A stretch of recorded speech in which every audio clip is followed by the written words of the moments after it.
Alors, on va reprendre avec nos intervenants. Nous avons Anne Bouquillon, ingénieure de recherche, rédactrice en chef de la revue Techné, au Centre de recherche et de restauration des musées de France, qui va nous présenter son intervention. Merci.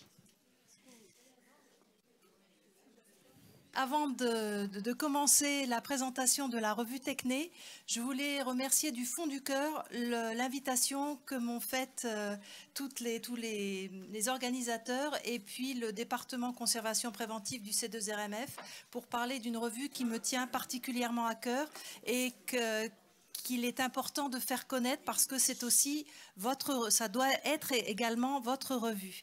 Donc la revue Techné, c'est une revue qui a été créée en 1994 et qui a une parution semestrielle. Donc les positionnements et les spécificités font que ce que l'on veut faire passer dans cette revue, c'est la science, alors c'est un peu grandiloquent, mais c'est la science au service de l'histoire de l'art et de la préservation des biens culturels. Et surtout, ce qui est important, c'est qu'elle est volontairement placée à l'interface entre beaucoup de spécialisations. Donc il y a les sciences humaines, les sciences des matériaux, du patrimoine ou les sciences des matériaux modernes. Et surtout, on veut absolument qu'il y ait une vraie démarche interdisciplinaire où les gens se parlent avec des vocabulaires que tout le monde comprend et se parlent avec des thématiques qui intéressent un nombre important de partenaires. Donc l'équipe Techné, c'est très bien de parler équipe parce que l'équipe, on est 3 et demi, on va dire. Monsieur Loyer-Asquette, le directeur du C2RMF et le directeur de publication. Marie Lyonnais et moi-même sommes respectivement rédactrice adjointe et rédactrice en chef, mais en fait, on fait la même chose toutes les deux. Et on a un pilier qui est Anne Terral, secrétaire de rédaction, qui est là quelques jours par semaine pour nous aider. Donc, quel est le public visé? C'est un public qui est extrêmement varié, qui va des spécialistes du patrimoine, des spécialistes de conservation préventive, des spécialistes aussi bien que des étudiants, chercheurs confirmés ou étudiants, et également des amateurs d'art. Pourquoi est-ce plus facile? C'est parce que l'organisation de nos numéros se fait automatiquement avec un dossier qui rassemble un certain nombre d'articles et puis quelques articles en varia. Donc les domaines que l'on a traités en 25 ans d'existence, c'est essentiellement genèse des œuvres, authentification, altération, métamorphose au cours du temps à cause de la restauration ou à cause du temps qui passe, des nouvelles approches technologiques, méthodologiques, et puis les principes, les modalités, les enjeux de transmission aux futures générations. Et on est particulièrement vigilant à ce que les travaux qui sont menés par les conservateurs restaurateurs et en conservation préventive soient valorisés en tant que tels et non pas comme faire valoir. Le périmètre, ce sont des collections muséales, art et archéologie, ethnographie, histoire naturelle, civilisation antique aussi bien que monde européen, extra-européen. Et le champ chronologique, on n'a pas de limite, c'est préhistoire, art contemporain. Le champ géographique, pas de limite non plus. Donc la seule chose qui nous limite, ça va être, on ne touche pas au bâtiment parce que là, tout ce qui est monument, monumental, etc., on a d'autres revues qui sont tout à fait spécialisées là-dedans. Alors, la répartition, c'est assez étonnant parce qu'il y a une grosse hétérogénéité. La préhistoire, bon, on n'en a que 2%. La peinture, on a des numéros spéciaux, Poussin, Watteau, Rembrandt, Goya, etc. La couleur, c'est ça qui a le plus de succès. La couleur et ses pigments, la couleur et les perceptions, la couleur des peintres, la polychromie antique médiévale. On a les matériaux en tant que tels, donc plus caractérisation des matériaux, histoire des matériaux avec tous les matériaux possibles et inimaginables que vous avez sur le côté. Et puis on a des numéros qui sont un peu des numéros divers où on va parler par exemple de art et chimie au Louvre, où là la thématique c'était chaque département du Louvre et puis on présente rapidement une recherche qui a été faite avec un conservateur, un restaurateur et un scientifique des matériaux ou binôme simplement. on a présenté des laboratoires étrangers. Il y a eu un numéro un peu étrange sur l'électricité, mais qui est assez étonnant. Des numéros sur la Fondation des sciences du patrimoine, et puis des recherches sur les traités anciens, sur les textes anciens et le parallèle avec ce qu'on a dans les matériaux.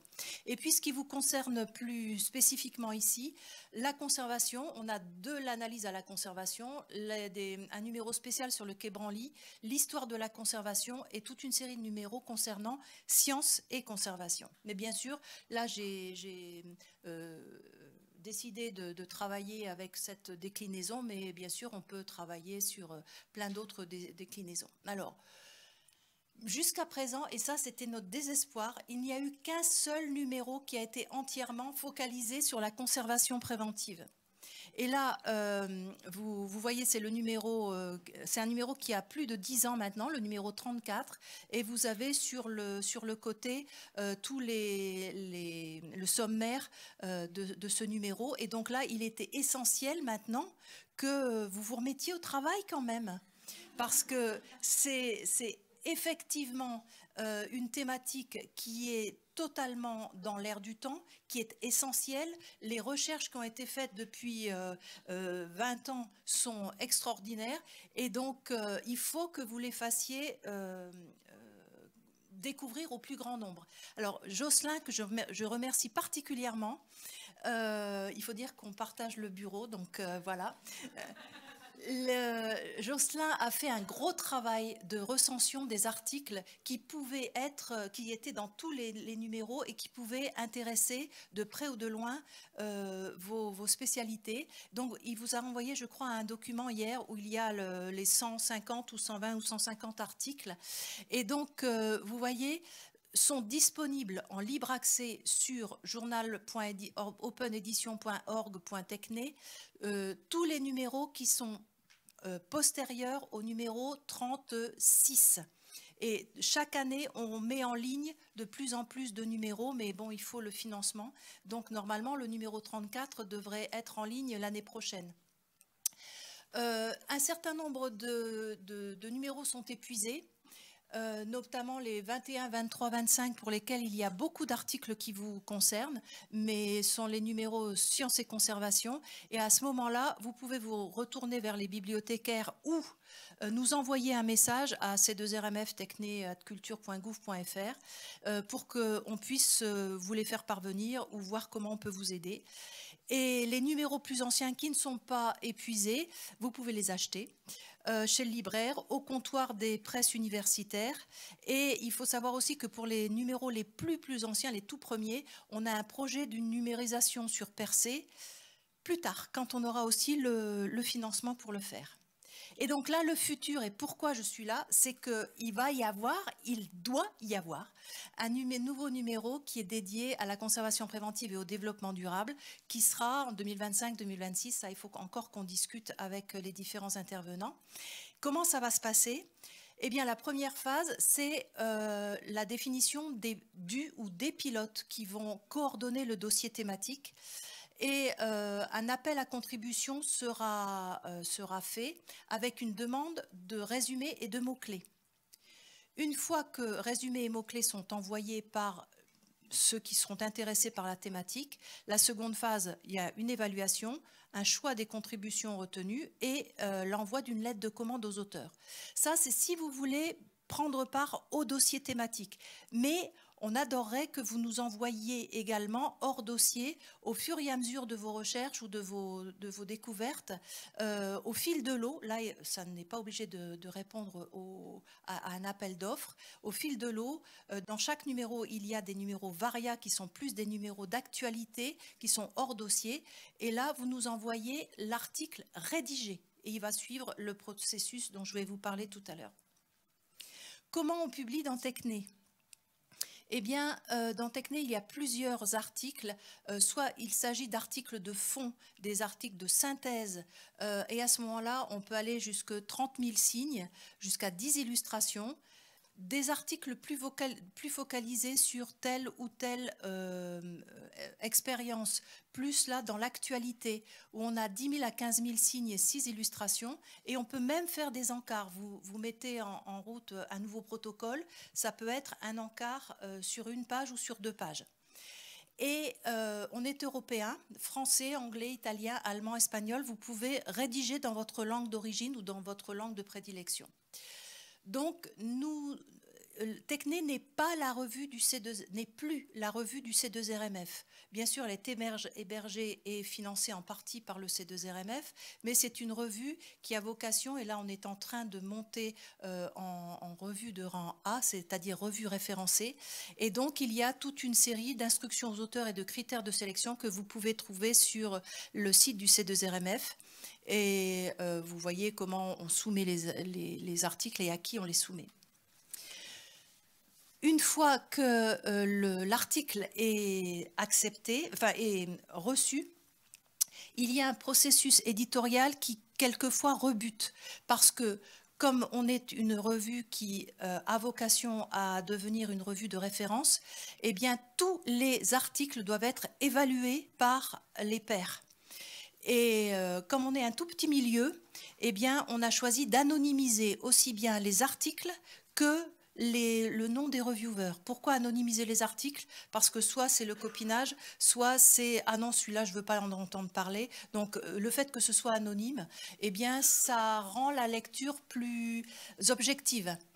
Le résumé et les mots-clés sont envoyés à 2 experts extérieurs, et une fois qu'ils ont dit oui, je suis prêt à réviser cet article, à relire cet article, on leur envoie à l'article la fiche de commentaires, et en général, il faut attendre 4 semaines de délai pour avoir la relecture qui nous arrive quand ils sont sérieux.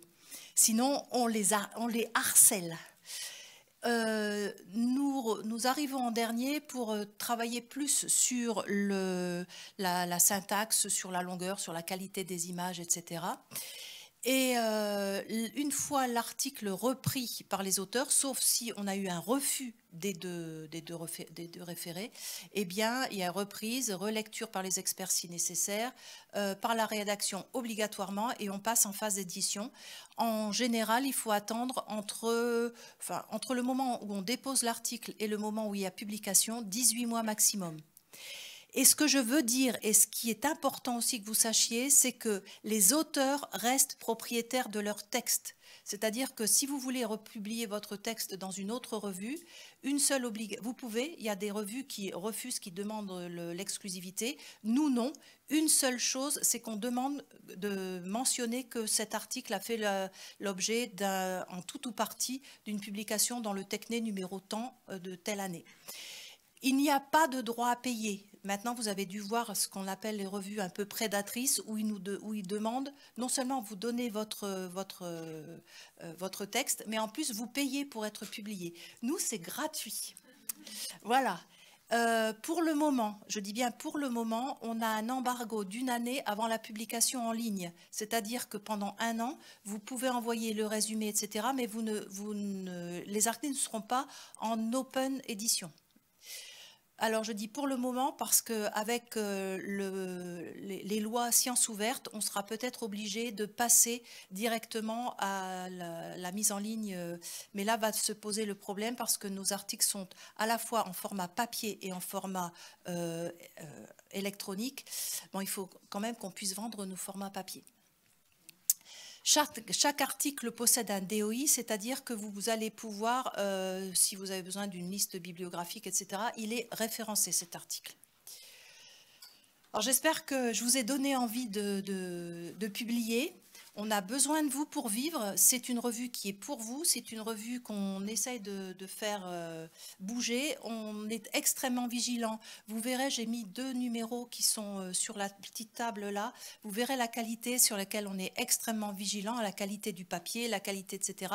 Mais on est vigilant. On veut rester à un prix abordable. Donc, on a 25 € le numéro et il y a des possibilités d'abonnement également. Vous pouvez trouver tout ça sur le site. On a vraiment besoin de vous pour vivre. Et là, les derniers Techné, juste les deux, celui-là n'est pas encore en kiosque, qui vient de sortir en début de semaine. C'est Matière noire, sens et substance. Vous saurez tout sur le noir, depuis soulage jusqu'au noir et aux composés volatiles des cercueils du département des Antiquités orientales. Et si vous voulez rêver un peu, Parures et minéraux était le numéro 54.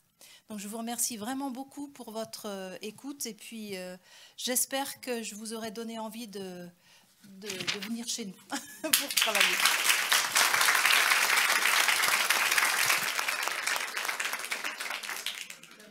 Merci beaucoup Anne.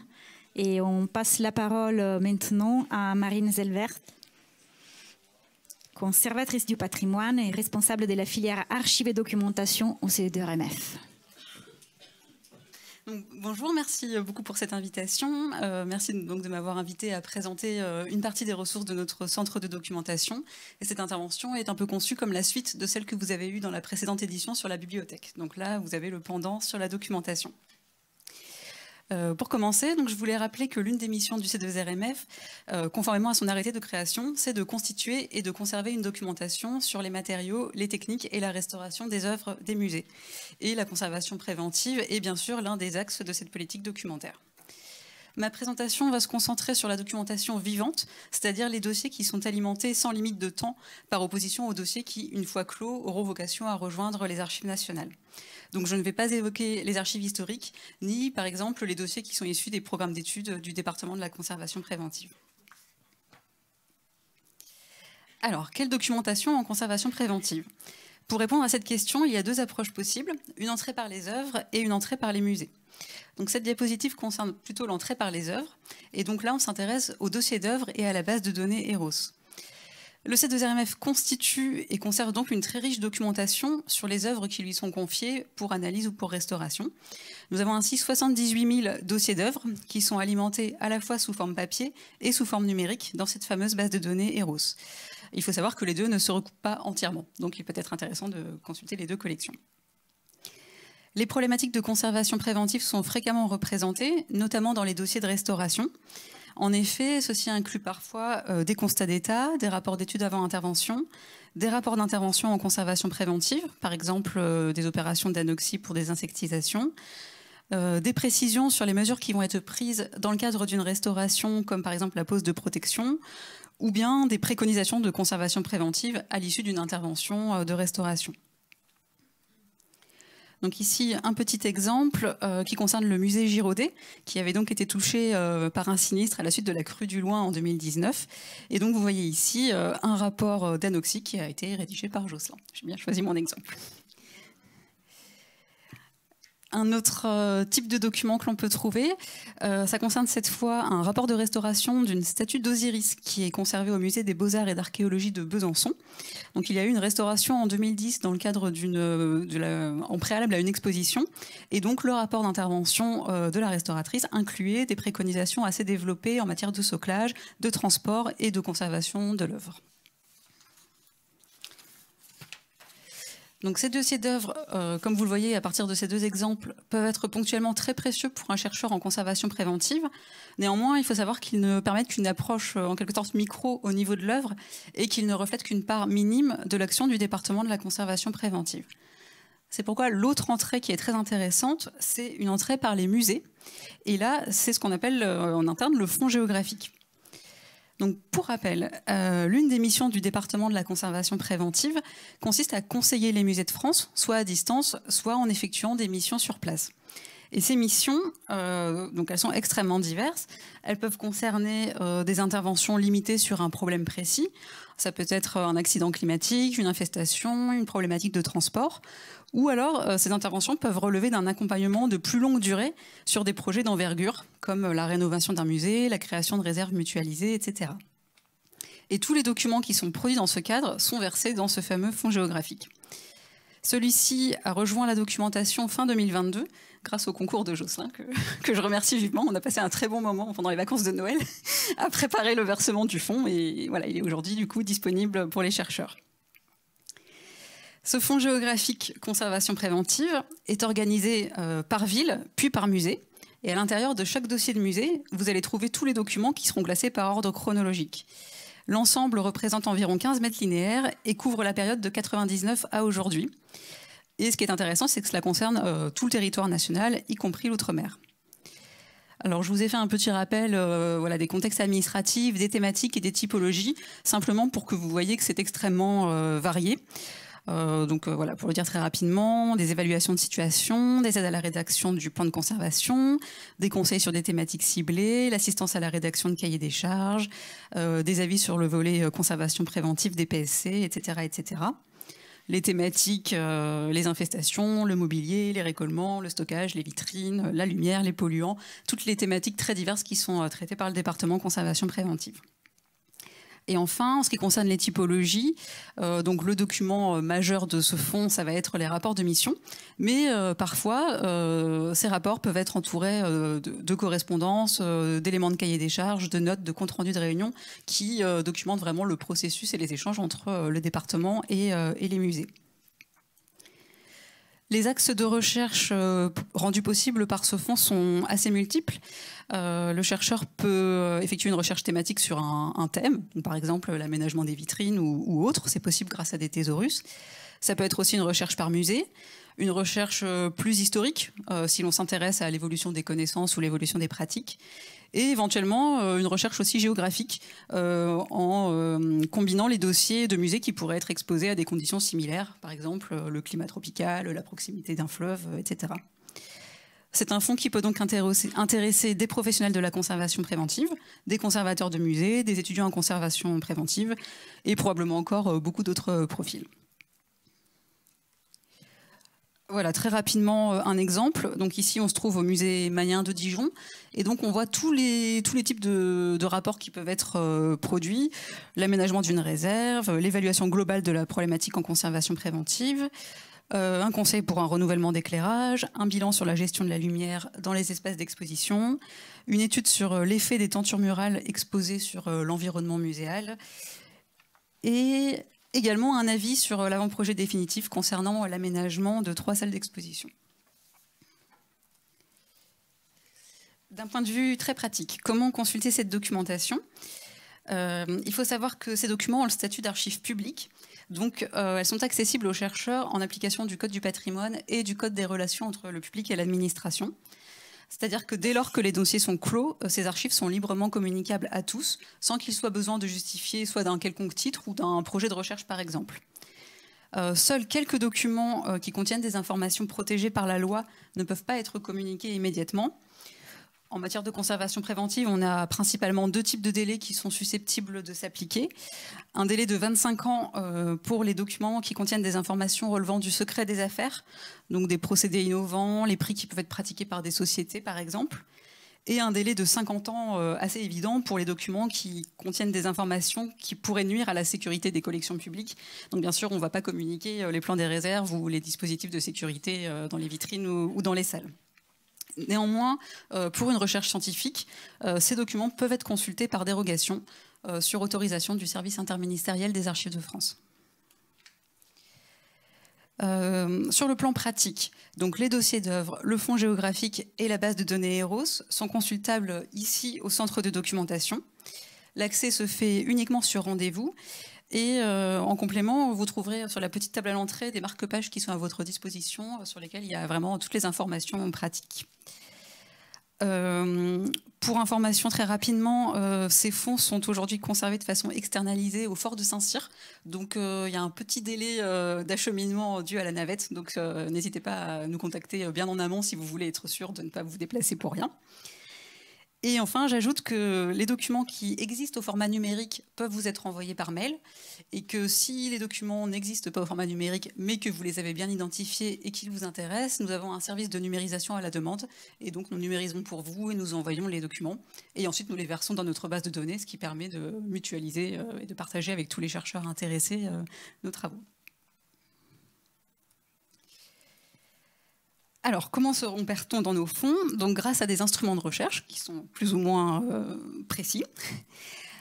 Pour les dossiers d'œuvres, c'est vraiment la base EROS qui est l'instrument de recherche de prédilection. Alors, il faut savoir que les documents et les images qui sont contenus dans la base ne sont pas encore accessibles en ligne, pour des raisons à la fois techniques et juridiques, notamment en raison des droits d'auteur.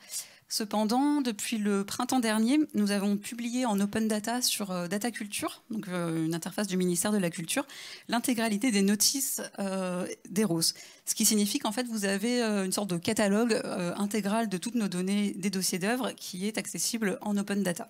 Donc ça vous permet potentiellement de préparer votre visite ou de faire des demandes de numérisation et de reproduction. Voici donc à l'écran un exemple de résultats de recherche. Donc là, j'ai tapé tout bêtement Anoxi et je vois qu'il y a 37 résultats dans la base de données Eros. J'ai les références des documents et donc, si je veux, je peux m'adresser au centre de documentation pour consulter ces documents. Pour le fond géographique, alors là, je ne vous cache pas que c'est un petit peu plus compliqué. Nous avons des outils internes qui sont des tableurs de ce type, mais qui malheureusement ne sont pas exhaustifs et sont un petit peu dispersés. Donc si ce fond vous intéresse, le plus simple c'est de faire appel à nous, de nous écrire, de nous contacter, nous téléphoner pour que l'on vous aide à trouver les références des documents. Pour finir donc nos projets, premier point, donc la base Eros. Le C2RMF s'est engagé depuis quelques années dans l'ouverture de cette base de données. La publication des notices en open data était la première étape, mais bien sûr, nous voulons aller plus loin en mettant en ligne les documents et les images eux-mêmes. On va essayer de faire cela en 2 temps dans les prochaines années. La première étape, ce sera de publier les documents et les images qui sont produits par des agents du C2RMF, donc des fonctionnaires qui, du fait de leur statut, cèdent leurs droits d'auteur à l'institution, donc on n'a pas trop de problématiques. Dans un deuxième temps, on s'attaquera à tous les documents qui sont produits par des auteurs extérieurs, et notamment les restaurateurs libéraux qui interviennent chez nous, puisque dans ce cas précis, il faut qu'on leur demande à chacun l'autorisation de mettre en ligne leur rapport. Donc forcément, ce sera un petit peu plus long. Pour le fond géographique, le futur traitement, c'est vraiment un immense chantier que nous ne pourrons mener que sur plusieurs années et avec des renforts extérieurs de prestataires ou de vacataires, puisque en fait, nous souhaitons fusionner physiquement le fonds géographique conservation préventive, les 15 mètres linéaires dont je vous ai parlé, avec les autres fonds géographiques du C2RMF, puisqu'en fait, chaque filière du département restauration a son fonds géographique propre. Au total, ça représente 83 mètres linéaires qu'il faut donc traiter et fusionner pour pouvoir en fait rassembler dans un dossier toutes les actions de conseil du C2RMF auprès d'un musée. Une fois que nous aurons fait cela en parallèle, bien sûr, il faudra compléter et fusionner les tableaux existants afin d'avoir une indexation exhaustive des documents. Ensuite, nous créerons une base de données spécifique où verser ces documents. L'idée, c'est vraiment de créer l'équivalent d'Eros qui concerne les œuvres pour les musées. Et comme pour Eros, nous publierons les notices sur Data Culture. Et enfin, pour terminer, un autre projet pour enrichir notre documentation en matière de conservation préventive, ce serait pourquoi pas de lancer une campagne de collecte de témoignages oraux à la suite de la conversation préventive que nous aurons cet après-midi avec Marie Berducou et Denis Guillemard. C'est un projet qui est plus large au C2RMF. On souhaiterait aussi interroger des agents, des restaurateurs qui font don de leurs archives, et donc pourquoi pas des spécialistes en conservation préventive. Voilà, donc je vous remercie beaucoup pour votre attention. Nous vous attendons au centre de documentation ou à distance, et n'hésitez pas.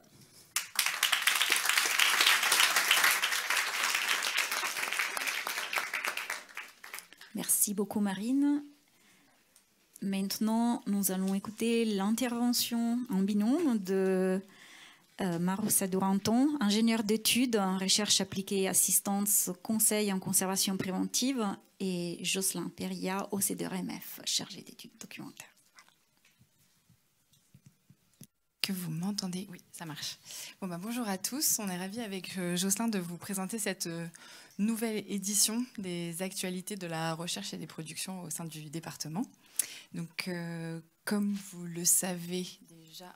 Youp, je peux? Oui, c'est bon.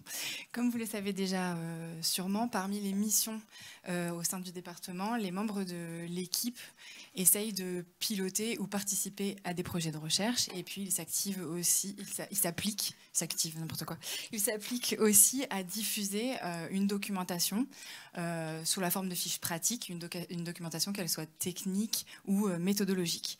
Et toutes ces informations, cette documentation est disponible en ligne sur le site du C2RMF ou sur la chaîne YouTube du C2RMF. Donc moi, je vais commencer, vous présenter la première partie, je vais vous présenter les actualités des projets de recherche en cours au département. Comme on s'est vu en janvier dernier, j'ai choisi de vous présenter les mêmes projets que la dernière fois et de vous présenter l'avancement qu'il y a pu y avoir sur ce travail pendant l'année écoulée, l'année 2023. Pour ceux qui n'étaient pas présents la dernière fois, je vous invite à regarder les vidéos qui sont disponibles sur la chaîne YouTube. Alors, on va commencer avec le projet Interaction. Donc, pour rappel, ce projet a pour objectif la mise en évidence des éventuelles interactions qui peuvent exister entre les matériaux de conditionnement qu'on utilise tous et toutes et les matériaux synthétiques constitutifs des œuvres d'art. Ce projet se déroule en collaboration entre le département de la restauration et le département de la conservation préventive au sein du C2RMF et également en collaboration avec le service de la restauration du Centre Pompidou. Pour ce projet, on a eu la chance d'obtenir le soutien de la Fondation des sciences du patrimoine. Et en 2022, on a eu un premier stage, c'était le stage de Chloé Brun. Et on a organisé le travail de la façon suivante. On a divisé le travail en deux axes bien distincts. Un axe intitulé bibliographie et enquête, qui avait pour objectif de vérifier et lister les interactions qui peuvent exister au sein des collections. Et un deuxième axe de travail, un axe plutôt expérimental, où on a cherché à reproduire ces interactions à l'échelle du laboratoire grâce à des vieillissements accélérés. Alors, on a eu la chance de présenter la méthodologie de travail et les tout premiers résultats dernièrement, en septembre dernier, au colloque de l'ICOMCC à Valence. Derrière vos écrans, si vous êtes assez rapide, vous pouvez scanner le QR code. Ici, si vous captez, vous pouvez tenter aussi. Sinon, pas de panique, vous retrouverez ce QR code dans le dossier documentaire et dans les vidéos quand elles seront diffusées. Avec le QR code, vous pouvez accéder au poster dans son intégralité. Et je vous présente quand même aujourd'hui quelques premiers résultats, mais tout de suite, je laisse apparaître ça, à confirmer, c'est en cours, donc prendre ces résultats avec des pincettes. Je vous explique pourquoi. Le tableau que je vous présente ici, c'est une synthèse entre les deux axes de travail, l'axe terrain, l'axe éprouvette. Dans la plupart des cas, donc on a établi une échelle de colorimétrique de surveillance. Et dans la plupart des cas, on est raccord entre l'axe terrain et l'axe laboratoire. Donc, c'est-à-dire, je prends pour exemple, on voit ici que pour les matériaux comme le caoutchouc, le PVC ou le polyuréthane, en contact avec la plastazote, tout a l'air de plutôt bien se passer. Ok. Mais par contre, on voit qu'il y a des binômes qui semblent assez dangereux et qu'il faudrait surveiller de façon assez régulière, comme par exemple le caoutchouc ou l'acétate de cellulose ou le polyuréthane au contact du fameux Tyvek. Mais je réinsiste, prenez ces résultats avec des pincettes, car par contre, pour d'autres binômes, on a eu des contradictions. C'est-à-dire que entre les retours d'expérience sur le terrain et ce qu'on a réussi à reproduire avec nos éprouvettes, on a des résultats complètement contradictoires. Donc il faut encore qu'on vérifie quelques binômes avant de publier ces résultats et de diffuser ces résultats. Et donc, on a de la chance, on va pouvoir le faire assez rapidement parce qu'on a la chance d'accueillir une stagiaire au début de l'année 2024 qui va venir relancer des campagnes de vieillissement pour vérifier les binômes un petit peu contradictoires. Et on va en profiter pour faire une autre action, c'est-à-dire qu'on avait mis nos petites éprouvettes en sandwich, on a formé des binômes et on les a laissés en contact, matériaux de conditionnement, matériaux plastiques. Et en fait, depuis les vieillissements accélérés, depuis 2022, ils ont subi ce qu'on va appeler un vieillissement naturel. Et on va réouvrir tous ces petits binômes et on va voir si on n'est pas passé à côté d'autres interactions que l'on n'aurait pas vues dans la première phase de travail. Et donc, après tout ce travail de vérification, on espère publier une fiche ou une sorte de guide pour alerter un petit peu sur les binômes qu'il faut éviter ou en tout cas surveiller. Et on espère aussi que ce projet va nous emmener vers un autre axe de recherche par la suite. Ça va être de se lancer dans la recherche de nouveaux matériaux de conditionnement qui seraient adaptés à cette typologie de collection et surtout dans une optique éco-responsable. Voilà, ça c'était le premier projet. On va passer à l'avancement du projet COV, qui lui avait pour objectif très simple d'établir une fiche pratique pour limiter l'émission de COV lors de l'application de peinture en contexte muséal. Donc c'était un projet qui se déroule en collaboration entre le DCP OC2RMF et le laboratoire de recherche de la BNF. En 2022, il y avait eu un premier stage, un stage de 2 mois rapide, juste pour élaborer le protocole de suivi des COV grâce à un appareil dont on dispose au sein du département, un appareil qui s'appelle le RAE, qui fonctionne avec un détecteur à photoionisation. Eh bien, en 2023, on a bien avancé parce qu'on a eu la chance d'avoir une deuxième stagiaire, Sylvia Roch, au sein de la BNF, qui a mené tout un travail d'expérimentation pour tester les paramètres que l'on connaît qui favorisent l'émission des COV, comme par exemple la concentration en COV, qui souvent est indiquée sur les pots de peinture, la composition des peintures elles-mêmes, la question des fameux labels qu'on voit apparaître sur les pots de peinture, éco, bio, etc. Et ce travail va nous permettre aussi de rappeler quelque chose que l'on connaît déjà bien, l'influence du temps de séchage entre le moment où on applique la peinture et le moment où on ferme la vitrine. Donc la fiche est en cours de rédaction. Comme pour tous les projets de recherche, il y a encore 1 ou 2 petites mesures à vérifier et on espère la publier courant 2024. Dernier projet dont je vous avais parlé déjà la dernière fois, le projet Silicagel. En janvier, je vous mentionnais qu'il existait 2 axes de recherche à ce projet. Un premier dédié à l'utilisation du silicagel M, donc un silicagel spécifique qui fonctionne à haute humidité relative et qu'on utilisait pour des traitements de conservation-restauration. Et dans cet axe-là, on s'était vraiment... on a eu la chance de développer un protocole de conditionnement simplifié, applicable en atelier et en musée. Donc on espère publier quelque chose en 2024 à ce sujet. Beaucoup de projets de rédaction, je me rends compte, en 2024. Et on avait un deuxième axe de travail. On réfléchissait à développer, notamment avec Jocelyn, un outil de calcul automatisé pour l'utilisation de silicagel dans les vitrines de présentation. Il y a une petite évolution à ce sujet, parce que ce deuxième axe est devenu un projet de recherche à part entière, le projet Silicagel, qui a pour objectif de concevoir et de réaliser des outils pratiques et dynamiques pour accompagner les utilisateurs de gel de silice en contexte muséal. Donc, on ne va pas révolutionner la science. Il y a eu déjà beaucoup de publications sur le sujet. Il y a beaucoup eu de fiches pratiques et d'explications publiées notamment par l'ICC. Nous, juste ce qu'on veut faire, c'est essayer, grâce à ce projet, revérifier quelques petites choses et publier un guide pratique pour aider les institutions sur toute la chaîne opératoire d'utilisation du gel de silice, que ce soit de l'approvisionnement jusqu'à son recyclage, et toujours avec un focus sur le conditionnement de ce produit ou le reconditionnement de ce produit avec des protocoles applicables en musée ou en atelier. Et bien sûr, ce projet se passe dans le contexte un petit peu que l'on connaît tous de la transition énergétique. Donc on a gardé le partenariat initial, donc on est le département de la conservation préventive du C2, on travaille avec le CRCC, le CRC équipe CRCC, et on travaille avec un restaurateur indépendant, Alexandre Bonnet, qui travaille déjà avec nous sur ces questions depuis plusieurs années. Et on a la chance d'accueillir un nouveau partenaire pour ce projet, le musée de Cluny. On va travailler avec Laura Housset et Rachel Beaujean-Deschamps. Et on est très content parce qu'on a obtenu un financement pour mener à bien ce projet, un soutien de la part de la Fondation des sciences du patrimoine. On va avoir un contrat de recherche à mi-temps pour Alexandre qui va rejoindre l'équipe pendant 2 ans pour se concentrer sur cette question. Alors, on devrait commencer en janvier 2024 et on va certainement commencer par un questionnaire. Encore un.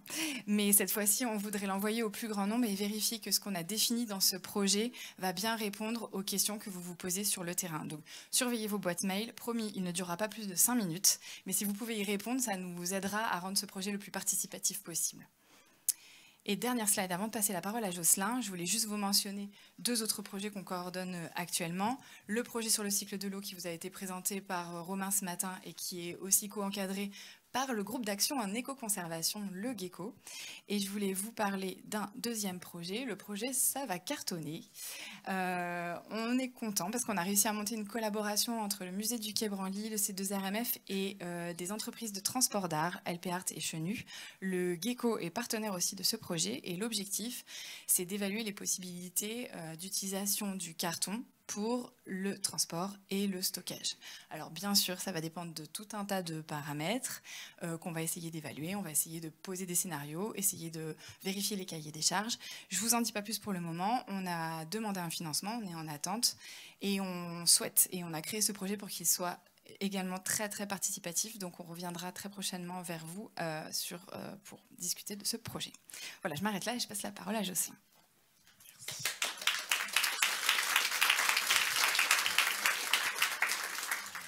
Du coup, pour l'objet de cette deuxième partie d'intervention était de présenter en fait les dernières ressources qu'on a mises en ligne sur le site du C2RMF, donc dans la partie département conservation préventive. Donc, et d'abord, on voulait revenir un peu sur les éléments d'actualité qui ont justement orienté le choix de certaines thématiques.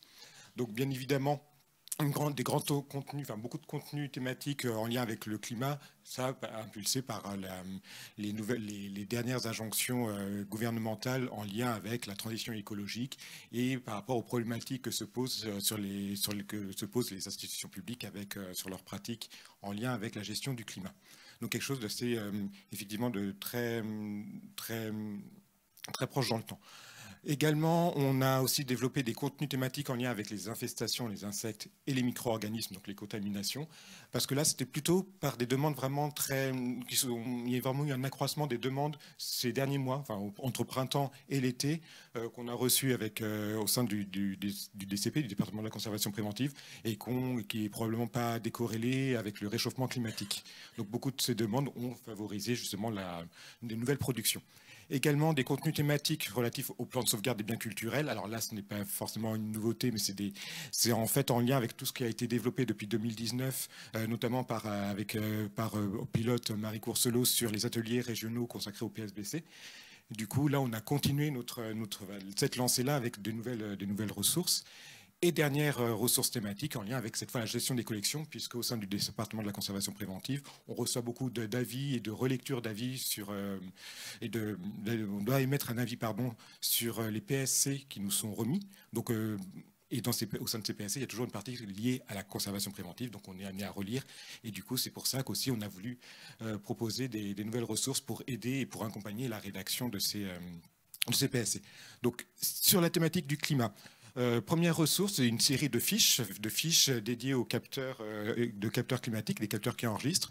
Donc il s'agit d'une série de 4 fiches dans laquelle vous pouvez voir justement une fiche dédiée au fonctionnement, comment fonctionnent ces capteurs, une fiche sur comment choisir son système, donc avec des comparaisons, si bien que ça a aidé sur la troisième fiche qui est comment accompagner la rédaction d'un cahier des charges pour choisir son capteur.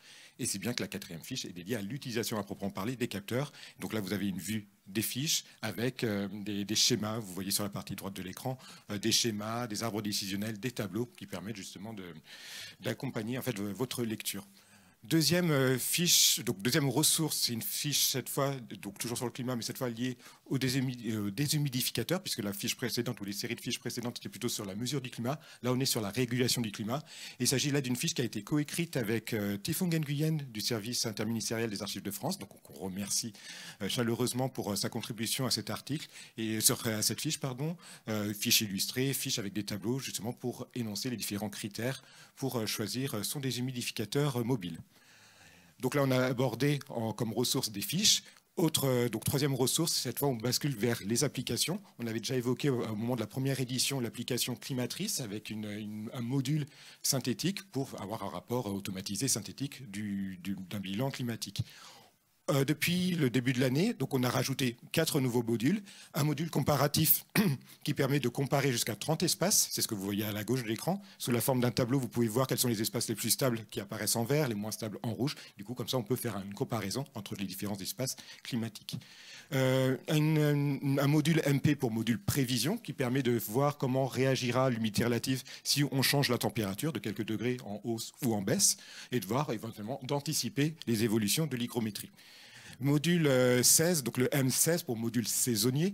Donc là, il y a 2 modules. Le module saisonnier synthétique et la possibilité aussi de comparer différents espaces de la même façon. C'est ce que vous voyez sur la droite de l'écran. Vous voyez des nuages de points et aussi donc, la possibilité de voir ce qui se passe au fil des saisons. C'est ce que vous voyez.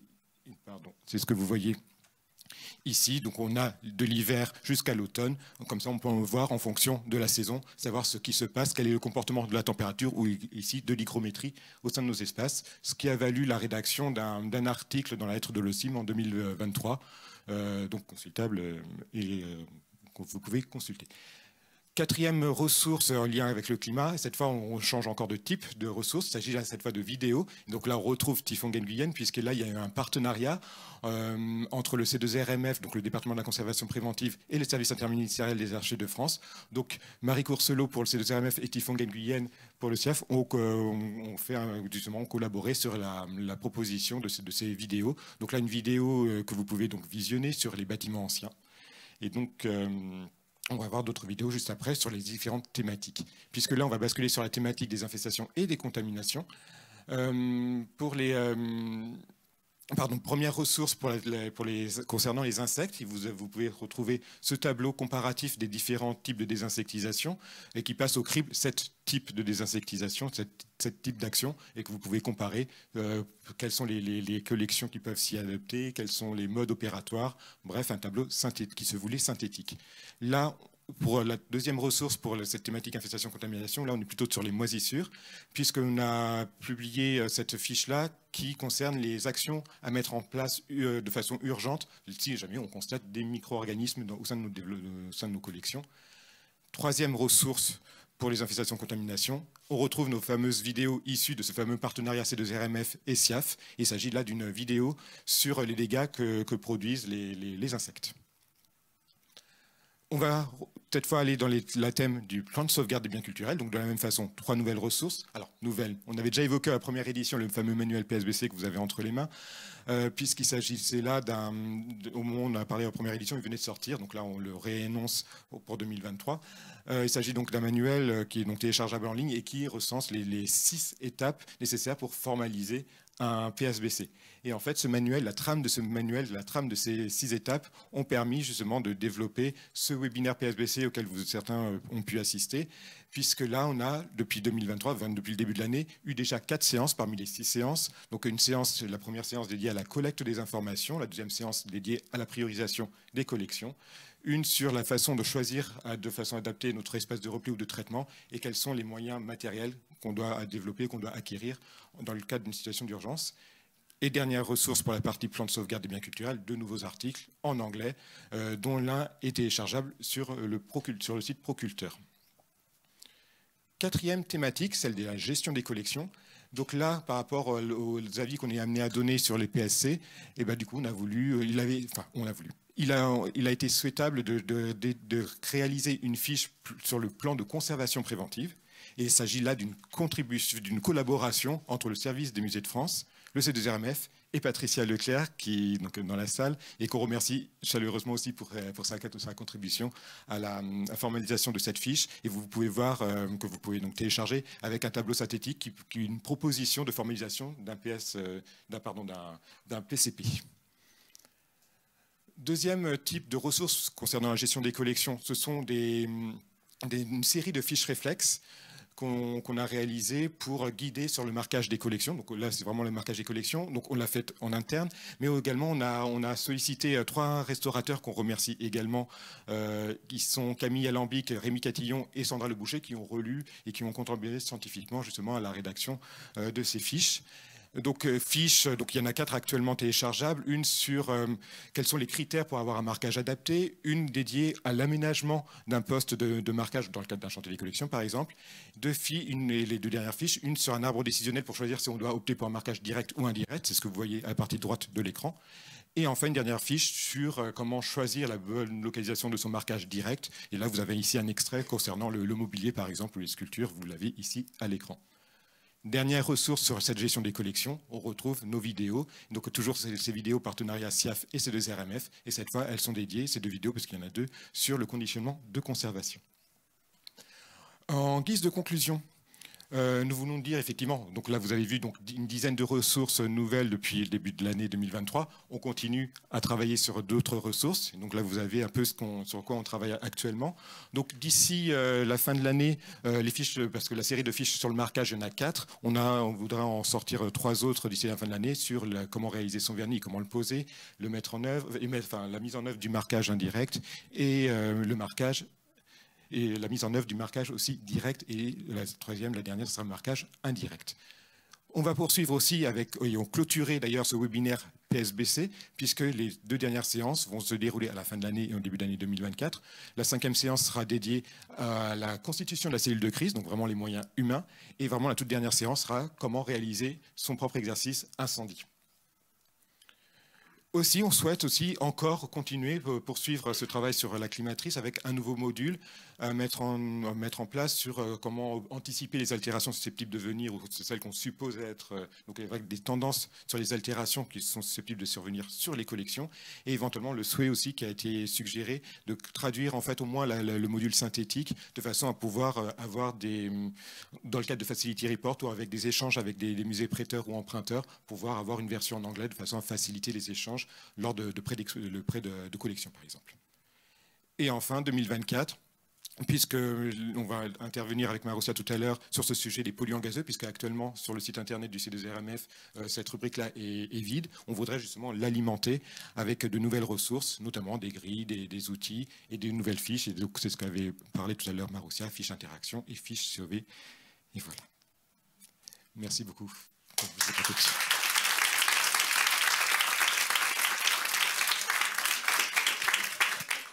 Alors peut-être les intervenants précédents peuvent venir. On va faire, si quelqu'un a des questions, petit échange de salle.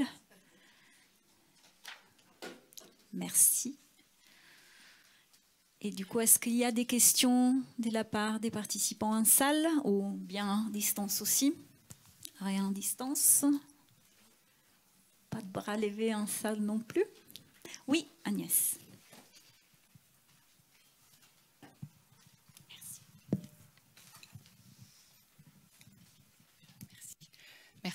Merci beaucoup. Vous faites un super travail, donc c'est pour vous remercier, surtout de communiquer et de transmettre toutes ces informations.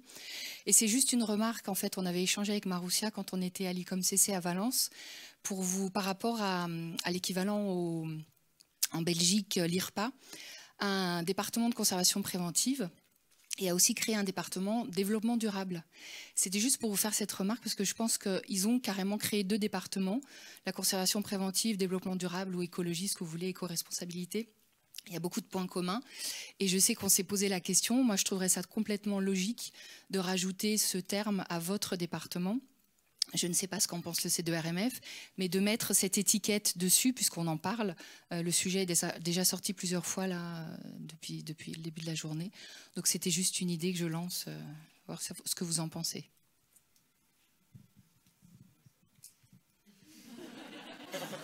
On transmettra. Non, c'est vrai qu'on en avait discuté et c'est vrai, je l'évoquais dans le cadre des visites, que de toute façon, en tout cas à notre petite échelle, en tout cas sur la partie projet de recherche, c'est vrai que de plus en plus les thématiques qu'on choisit, elles vont naturellement s'orienter vers la question du développement durable, de la transition énergétique, etc. Donc c'est peut-être par ce biais-là que le nom de notre département va évoluer, ou en tout cas je pense ne pas trahir quelque chose en disant que la direction est très sensible à ces questions. Donc on soumettra cette idée.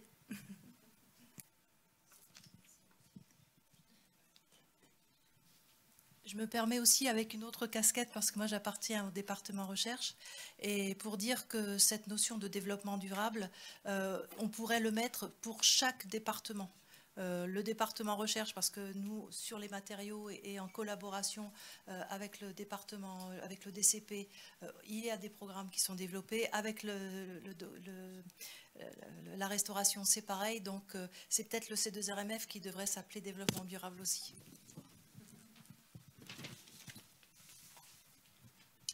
Il n'y a pas d'autres questions? Oui.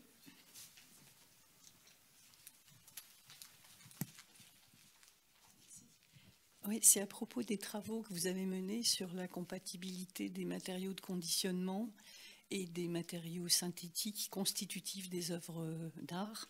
ou des œuvres tout court, des biens patrimoniaux, on va dire. Je me demandais si vous aviez pu envisager de prendre en considération les matériaux synthétiques introduits dans les œuvres, dans les biens culturels, au cours des processus de conservation-restauration. Oui, en fait, je travaille avec le département de la restauration en interne avec Nathalie Balcar qui travaille aussi énormément sur ces questions. Là, vous avez vu, c'est le début du projet, donc on a pris des grandes familles de matériaux plastiques, les plus représentatives des collections et celles où on savait déjà, avant de se lancer, où il y avait des problématiques. Mais ça, c'est un axe qu'on pourrait clairement développer. Il est un petit peu trop tôt. Il y en a énormément, et même les peintures, etc. On est vraiment resté sur le côté famille de matériaux plastiques et on est plus resté objet. C'est vrai, parce que pour les problématiques de conditionnement. Mais on pourra aller dans cette direction. En fait, c'est comme une sorte d'introduction, cette première partie du projet, et après, ça peut ouvrir plein d'axes de recherche. J'ai parlé de la recherche de nouveaux matériaux de conditionnement un peu plus éco-responsables et adaptés à ce type de famille, mais on pourrait aussi partir dans cette direction.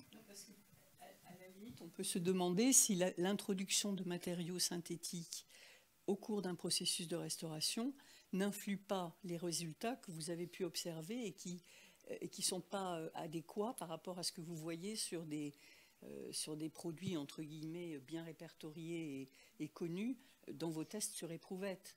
Vous voyez ce que je veux dire? Je comprends tout à fait. Les fixatifs, les adhésifs, les vernis... Il y a peu d'œuvres qui ont échappé à des traitements de conservation-restauration au cours de leur histoire. Oui. Et donc, les matériaux synthétiques artificiellement post-création introduits dans les biens culturels et posés en surface. C'est une vraie réalité. Et puisqu'on est à l'interface, voilà. donc on va traiter les données dans cette optique-là. On a avec vos produits de conditionnement, vos matériaux de conditionnement. Bien sûr. Les objets qu'on a sélectionnés sur l'enquête de terrain, on était beaucoup aussi sur des objets design, des objets aussi patrimoine scientifique et technique, donc qui n'avaient peut-être moins subi des traitements de restauration en surface de manière globale, etc. Donc on est peut-être un peu moins dans cette problématique, mais on va regarder les résultats avec ce point de vue-là. Est-ce que vous êtes arrivé, ou arriverez-vous à calculer la vitesse d'interaction? Parce que je pense que ça, en fonction de ce que l'on va utiliser en milieu clos, en milieu ouvert, pour un transport, donc un usage très temporaire, etc., est-ce que ça, vous arriverez à le faire? Est-ce qu'on a besoin de le faire? Ça dépend de l'usage, justement. Est-ce que je l'utilise? Je sais très bien que les polyuréthanes, c'est omis pour le conditionnement à long terme. Pour un emballage, pour un transport, on n'a pas tellement d'alternatives. Parfois, c'est les meilleurs. Sauf que là, dans les matériaux de conditionnement, le polyuréthane, on ne l'a même pas pris. Je sais pas si j'ai été très vite sur le tableau. Oui. Là, le polyuréthane, il est considéré comme matériau constitutif de l'œuvre patrimoniale. Vous voyez, par exemple. Et je comprends ce que vous voulez dire. L'idée aussi, là, c'était de vraiment donner des tendances et des solutions, enfin, des binôme à surveiller, d'aller, et de produire, des résultats assez rapidement, même si là, vous voyez qu'on a du mal et qu'il faut encore vérifier.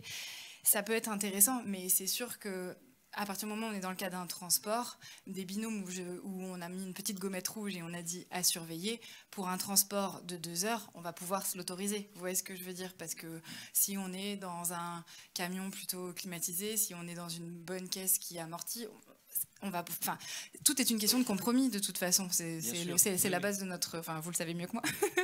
Donc c'est peut-être dans ce sens-là qu'on va produire le guide. Si c'est pour une courte durée, faites attention, mais vous pouvez y aller. Mais par contre, si c'est pour du stockage à long terme, là il va falloir trouver d'autres solutions. Il y avait un autre élément qu'introduisait Jean Tétrault dans le choix des matériaux, la quantité de matériaux en présence, qui est aussi un facteur déterminant et important.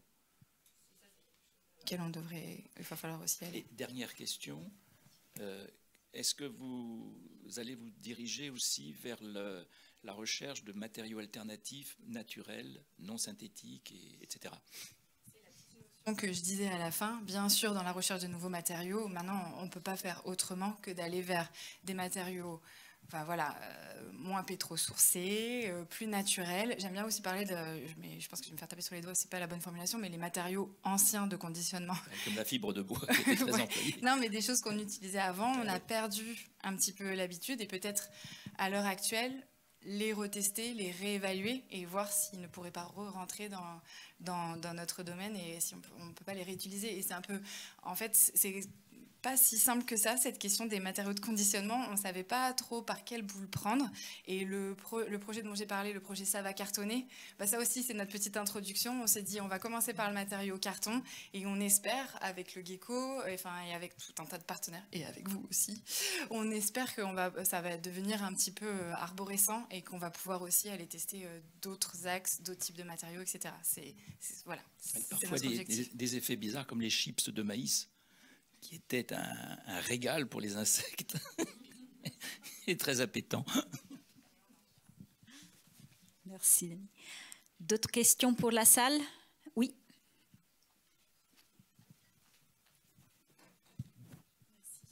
Merci. Moi, c'est justement la conversation sur ces matériaux de conditionnement m'a fait naître une question peut-être un peu naïve.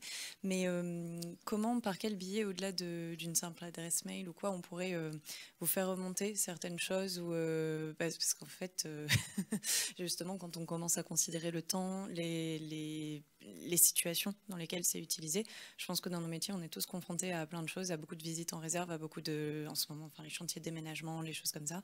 Et on voit des choses et des fois, alors scientifiquement, justement, comment est-ce une trame, quelque chose à pouvoir monter, visuel, durée, choses comme ça. Par quel moyen est-ce qu'il y a déjà, merci de proposer. Si je reprends l'exemple du projet Interaction, j'espère que tout le monde y avait eu accès. On avait lancé pour l'axe enquête et bibliographie, on avait lancé un questionnaire. Et ça a vraiment, en fait, les résultats que je vous présente sont, c'est un tiers des résultats se basent aussi sur vos retours d'expérience, en fait. Donc je sais que les questionnaires, vous êtes énormément sollicités, que vous en avez beaucoup, mais finalement, en fait, ça nous donne ensuite ce genre de résultats. Et en fonction des retours qu'on avait eu dans le questionnaire, on a pu ensuite mener une campagne d'entretien plus spécifique avec des collègues qui étaient vraiment confrontés un petit peu tous les jours à ce type d'interaction. Et pour les autres projets dont on parlait, et notamment le projet carton, on l'a vraiment conçu comme ça. Et s'il a lieu, mais il n'y a pas de raison qu'il n'ait pas lieu, à partir de 2024, peut-être que nous, on lancera, on va venir vers vous, en tout cas avec un questionnaire, etc., pour que vous nous fassiez remonter. Mais si vous avez des idées suite à ces journées, n'hésitez pas par mail déjà à nous contacter, ça c'est sûr. Oui, parce que justement, pour ça va cartonner dans la réalité de terrain, selon les chantiers, et que ce soit les gros marchés publics, les plus petits, et voilà, la question de la fourniture du fournisseur source des partenaires privés, donc justement de transport et autres choses, est cruciale. Parce que moi je travaille dans le sud de la France, et donc il y a peu de fournisseurs, donc au final, quelles que soient les entreprises par lesquelles on passe, la source première est identique, et on a des fois des produits qui sont vendus comme étant la même chose, et une fois sur deux, ça n'est physiquement et scientifiquement pas le même produit qui arrive en bout de chaîne, donc c'est assez intéressant. Donc merci, moi je participe volontiers. Merci beaucoup. J'ai pas eu le temps de développer, mais dans le projet Ça va cartonner, un des premiers axes de travail, bien sûr, ça sera de choisir des scénarios, définir les cahiers des charges, se rapprocher de la communauté, mais aussi se rapprocher des fabricants de carton. Voilà, ça c'est prévu. On n'a pas pu les mettre en tant que partenaire. Là, on en était à la demande de subventions pour avancer, mais c'est notre première étape aussi. Donc, merci pour tout ça. Merci. D'autres questions? Et après, on va enchaîner sur la suite. Non, à distance non plus. Et alors, merci encore à vous. Et on va accueillir Laurélie Rodriguez, responsable de collection au musée d'Eschlet à Roanne.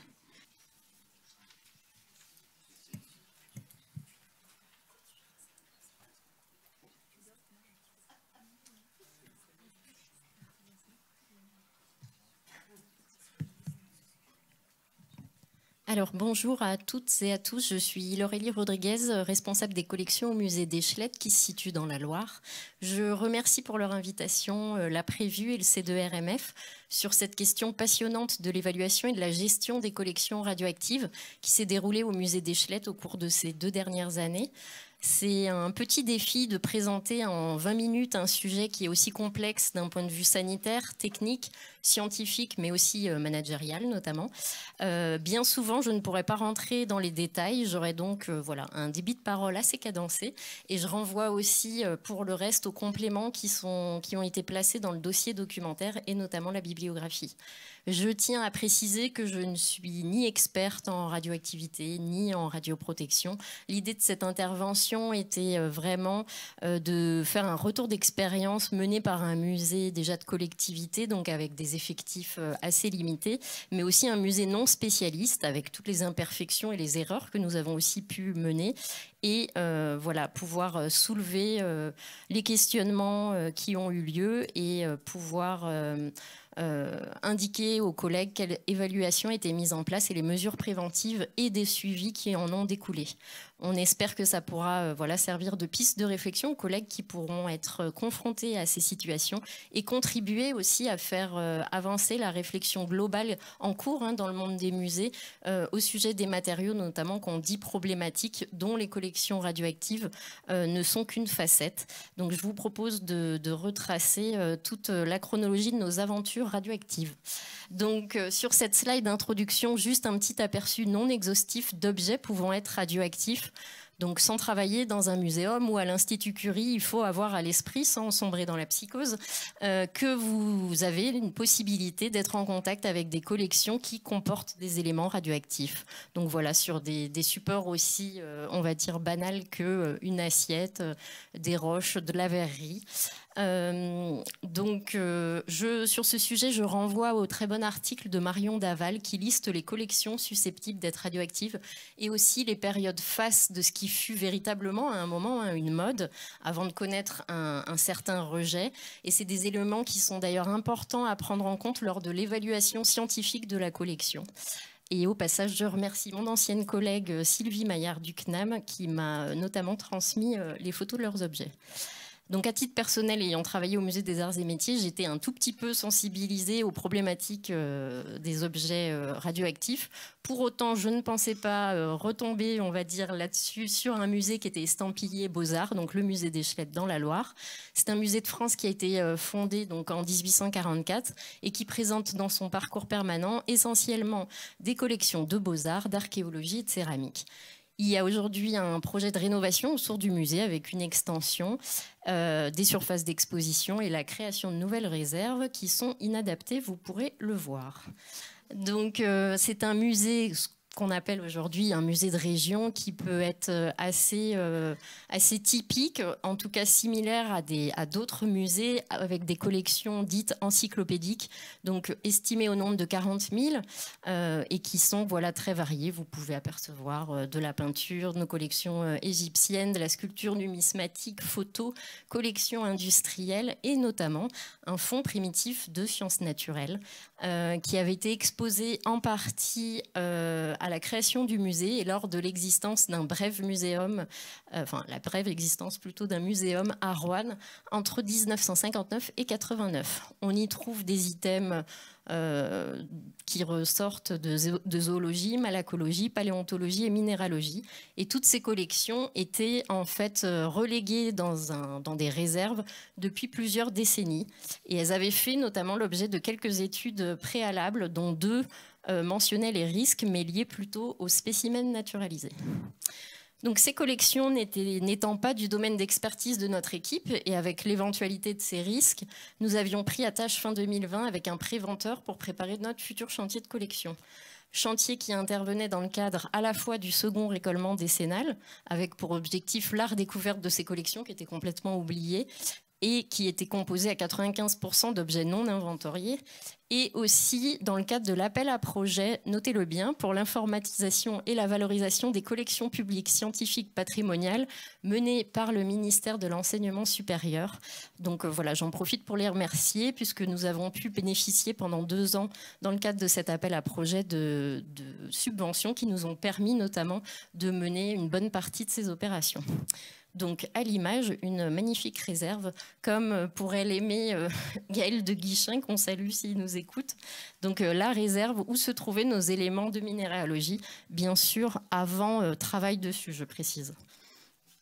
Donc, comme vous pouvez le constater, on avait un gros travail qui nous attendait au niveau de la prise en charge des collections. Donc, ça, ce sont les 2 autres réserves, zoologie et aussi minéralogie. Un gros travail de prise en charge, mais aussi de réaménagement des réserves qui incombe en interne à l'équipe technique du musée qui est très débrouillarde. Donc, on avait prévu des opérations, somme toute classiques, pour un récollement et un chantier de collection. Donc fin 2020, nous passons en revue les collections avec notre préventeur qui, fort heureusement, était et est toujours qualifié PCR, donc PCR, personne compétente en radioprotection, et qui a proposé de faire des relevés de précaution et de vérification. Donc une idée qui fut salutaire, puisqu'elle a permis la découverte de mesures anormalement élevées dans cette réserve-là, relatif notamment à la présence de roches. Donc après le choc de l'annonce, parce que c'est toujours un peu un choc, vous savez la petite voix du GPS qui vous dit « faites demi-tour dès que possible ». Donc tout de suite, on se pose beaucoup de questions. Est-ce que le public, le personnel sont en danger ? Que faire, quel danger et surtout par où on commence. Donc en premier lieu, de manière un peu urgente, nous avons isolé les items qui étaient problématiques, vu qu'en radioactivité, l'intensité des rayonnements décroît avec le carré de la distance. On a bien sûr limité l'accès à ces collections par sécurité en termes de prévention, mais aussi, il faut bien l'avoir aussi en tête, à cause du risque de vol. Attention notamment à l'effet cumulatif au même endroit de collection radioactive. Ce n'était pas notre cas, mais des fois, ça peut être un problème de tout mettre au même endroit. Nous avons aussi fait des relevés d'ambiance aux alentours, notamment pour vérifier qu'il n'y avait pas de danger pour le public, et avons réalisé une cartographie des lieux avec les résultats. Parallèlement, nous avons aussi rapidement pris des renseignements auprès des collègues, donc d'autres institutions. Et là, je remercie encore le CNAM, le Musée des Arts et Métiers, le Muséum d'Histoire Naturelle, l'École des Mines et l'IRSN. Avant d'aller plus loin, je vais vraiment très brièvement et vraiment vulgariser les 3 principaux risques qui sont associés à la présence de collections radioactives. Donc en premier lieu, les rayonnements ionisants qui peuvent être de différents types, donc principalement alpha, bêta, gamma et X, arrêtés par des barrières qui peuvent être différentes, allant de la simple feuille de papier pour les rayonnements alpha, quelques millimètres d'aluminium pour les rayonnements bêta et 1 mètre de béton ou de plomb pour les rayonnements gamma, plus la distance. Ces sources peuvent être soit d'origine naturelle, comme par exemple des roches, ou d'origine artificielle.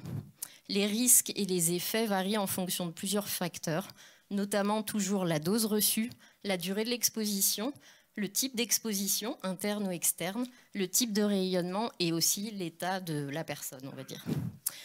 Pour tout cela, je renvoie à la réglementation en vigueur, donc Code de la santé publique, Code du travail et Code de l'environnement, qui fixent des taux très stricts et que vous pouvez retrouver dans la bibliographie. Donc les risques liés au rayonnement vont bien sûr de la brûlure à des altérations des tissus à court terme et puis une augmentation du risque des cancers et bien sûr en cas d'exposition massive à un risque de mortalité. Les contaminations, elles, sont représentées par l'absorption par l'organisme, voie respiratoire, ingestion, peau, notamment aussi une plaie, du coup d'une partie radioactive qui va irradier les organes quand un produit radioactif se dépose notamment sur une surface, une boîte, etc. Donc ça, c'est très compliqué à gérer notamment. Et enfin, dernier risque, le radon. Donc c'est un gaz qui est radioactif, qui est d'origine naturelle. Il y en a partout dans notre environnement. Il est inodore et c'est la seconde cause de cancer des poumons après le tabac et avant l'amiante. Et la réglementation en France impose un seuil limite de 300 becquerels par mètre cube. Pour tout cela, donc, je vous renvoie à la réglementation et aussi à l'utilité d'avoir une personne formée en radioprotection au sein de l'équipe. Donc notre première réaction, sans langue de bois, c'est quand même un peu la peur, hein, et puis aussi d'être tenté d'éliminer le problème. Bon, voilà, on sait que ça peut être fait. En tant que professionnel de la conservation, nous avons bien sûr une réflexion à mener pour évaluer l'intérêt patrimonial des éléments en présence et trouver un équilibre entre les risques et l'intérêt de la conservation de ces items. Donc nous avons assez rapidement lancé des recherches documentaires qui nous ont permis de constater que les 14 roches radioactives qui avaient été trouvées offrait un bon panorama de gisements nationaux, régionaux, mais aussi locaux. Il y a une mine d'uranium à moins de 20 km de Roanne. Et notre intérêt s'est rapidement concentré sur la personnalité de Charles Poulot, donc à l'écran, avec son allure un peu de cow-boy, qui était un chimiste roannais né en 1859 et qui a passé une partie de sa vie dans les carrières du Colorado à la fin du 19e siècle. Donc là-bas, il a découvert en 1899 une roche radioactive, bien sûr, baptisée carnotite ou poulotite. Et en tant que membre actif de la Société linnéenne, il a jugé bon d'envoyer des échantillons à ses collègues roannais qui ont par ricochet fini au musée. Donc, en plus de présenter un intérêt sur l'histoire d'une personnalité roannaise, mais aussi en lien avec le territoire, la géologie, l'histoire aussi globale de la radioactivité. Là, on est seulement 3 ans après la découverte de la radioactivité par Becquerel. Nous avons aussi retrouvé une documentation assez fournie. Et donc, nous avons fait le choix de ne pas nous séparer de ces items, puisque vous pouvez faire appel à l'ANDRA pour faire partir les objets en tant que déchets radioactifs. Mais donc, nous avons pris la décision de les conserver et plus tard de leur attribuer un numéro rétrospectif. Ce choix a bien sûr eu des conséquences sur la gestion de la collection et des conditions de conservation. Donc, sachant que nous gardions les roches, nous nous sommes donc attelés à la recherche de solutions pour diminuer au maximum l'exposition. Donc, nous avons commandé un coffre plombé en fin d'année et nous avons également décidé rapidement de la tenue d'une réunion d'information avec l'ensemble de l'équipe. Nous avons fait un état de la situation et notre intervenant PCR a fait un descriptif des différents risques liés aux sciences naturelles et les bons réflexes à avoir. En 2021, lors d'une opération de mesure des roches avant placement dans le coffre, nous avons eu la mauvaise surprise de recueillir des mesures assez élevées sur les roches et également sur le coffre après fermeture, ce qui était anormal. Du coup, nous avons pris la décision à ce moment de faire appel à une entreprise spécialisée qui disposerait d'un matériel varié et performant. Il faut savoir que certains appareils coûtent plusieurs dizaines de milliers d'euros et donc qui apporteraient aussi des résultats certifiés. Donc après avoir choisi une entreprise qui était une filiale de Veolia, nous avons mis en place toute une chaîne opératoire sur une dizaine de jours qui ont été assez intenses, on va dire, nerveusement, puisque vous voyez des gens habillés comme ça qui viennent faire des mesures dans votre espace quotidien de travail. Donc ces opérations avaient pour objectif de s'assurer de l'absence d'autres items radioactifs, parce que c'était notre crainte d'être passé à côté de quelque chose, d'effectuer ce qu'on appelle des mesures d'ambiance, c'était des mesures dans l'environnement et de contrôle dans des lieux précis que nous avions déjà identifiés comme à risque et qu'il fallait recontrôler, et d'évaluer les éventuelles contaminations dans les réserves où avaient été stockées les roches. Donc il y a eu toute une vérification par rayonnage, par spécimen, et passage de ce qu'on appelle un contaminamètre. Vous apprenez plein de mots avec la radioactivité, et des prélèvements par frottis. Donc pour les items radioactifs, nous avions demandé à la société de faire ce qu'on appelle des relevés de débit de dose. Donc c'est la dose absorbée par unité de temps et au pseudo-contact de chaque roche, donc c'est-à-dire à 1 cm, à 10, 30, 50 et 100 cm, pour avoir aussi une idée des mesures à prendre préventives. Et nous avons aussi fait ce qu'on appelle une caractérisation d'une partie de la collection, donc c'est avec ces machines un peu étranges, qui permettent d'identifier les radionucléides présents. Et ça, c'était en vue soit d'opérations ultérieures, mais aussi pour la connaissance des roches. Enfin, nous avons effectué des mesures de radon dans la réserve où les roches étaient concentrées et stockées depuis plusieurs mois. Le résultat des opérations, c'est qu'on a retrouvé à cette occasion 3 nouvelles roches radioactives, 2 foyers de contamination qui ont été jugulés. On a repris donc les mesures qui ont également montré des résultats assez différents, que ce soit supérieurs ou inférieurs à ceux précédemment pris. Et enfin, notre plus grosse surprise a concerné la découverte d'une assiette émaillée que vous avez vue au tout début et qui présentait elle aussi un signal radioactif positif, notamment à cause des émaux utilisés. Enfin, les mesures de radon étaient élevées dans la réserve de minéralogie, mais l'ensemble des résultats étaient plutôt satisfaisants. Donc on est passé assez rapidement dans une phase un peu plus opérationnelle où on a sécurisé les roches, notamment on les a mis dans un double ensachage, puis dans des boîtes fermées et étiquetées, donc ça permettait de juguler le risque de contamination. Nous avons réaménagé aussi le coffre blindé en plomb par un agencement raisonné des roches en fonction de leur débit de dose, mais aussi avec l'ajout, ce que vous pouvez voir à l'écran, de briques de plomb de renfort. Les débits de dose aux alentours ont permis de déterminer que seul le contact du coffre était problématique. Les seuils étaient satisfaisants à 1 mètre et dans le reste de la pièce. Des mesures aéroliques ont aussi été effectuées pour améliorer la gestion du radon dans cette pièce. Donc, pour vous donner une idée globale, les opérations qui ont eu lieu ont été comprises dans une enveloppe environ de 15 à 20 000 € hors taxes. Par la suite, et au vu des résultats, nous avons donc instauré des éléments de suivi et de préconisation. Donc, nous avons modifié notre affichage des lieux. La réserve est devenue une zone surveillée, donc fermée à clé, inaccessible au public ou aux personnes fragiles. Et nous avons aussi imposé le port de certains équipements de protection individuelle pour accéder à cette réserve. Nous avons défini avec la médecine du travail des temps d'exposition maximum de ces lieux, donc à proximité dans le reste de la pièce. Pour vous donner une idée, on se situe sur 2857 heures à 1 mètre de la source et 3300 dans la pièce, ce qui laisse quand même une certaine latitude. Nous avons mis aussi en place à l'entrée un registre qui permet en fait de noter les dates et le temps passé par agent. Donc c'est ce que vous voyez là avec une petite boîte où il y a aussi des surchaussures et des sacs poubelles.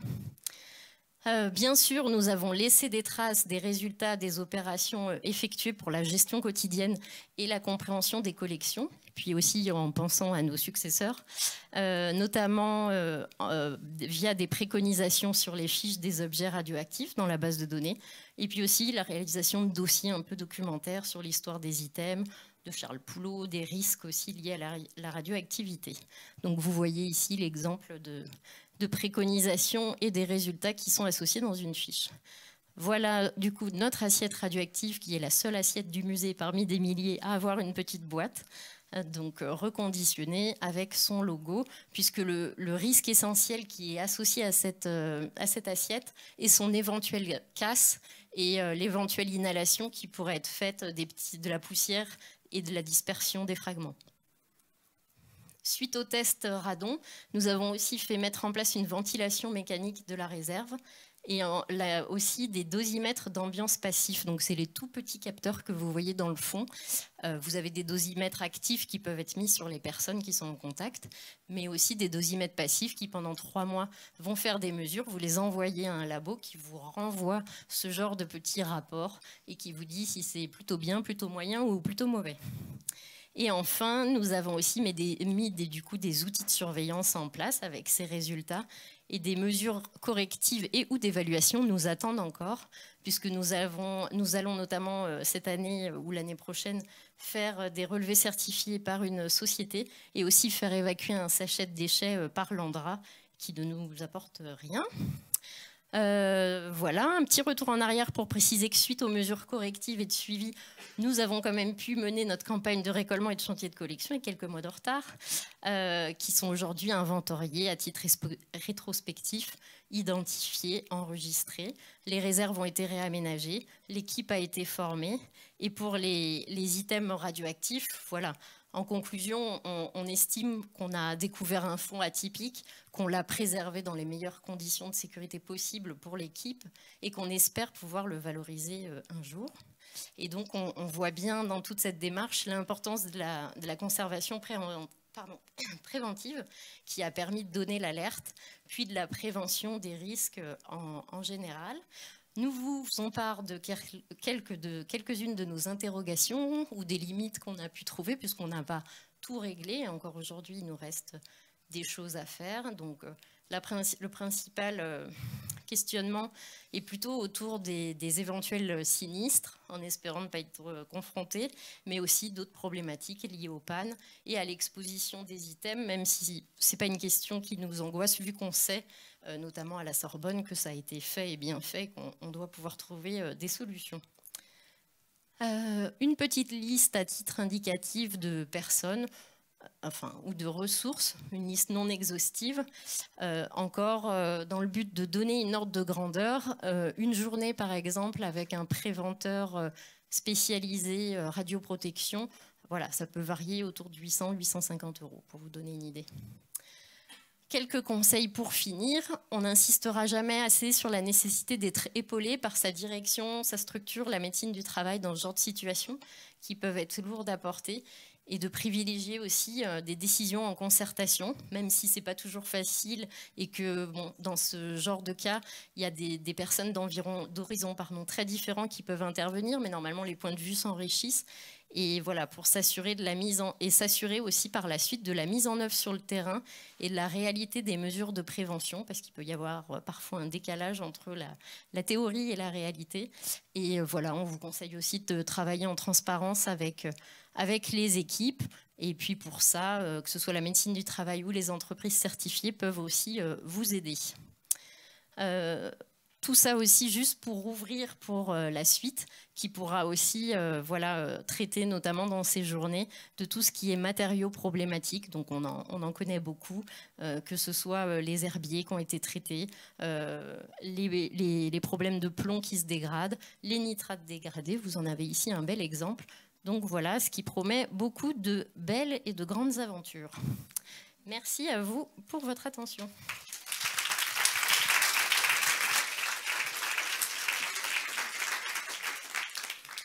Merci beaucoup Laurélie.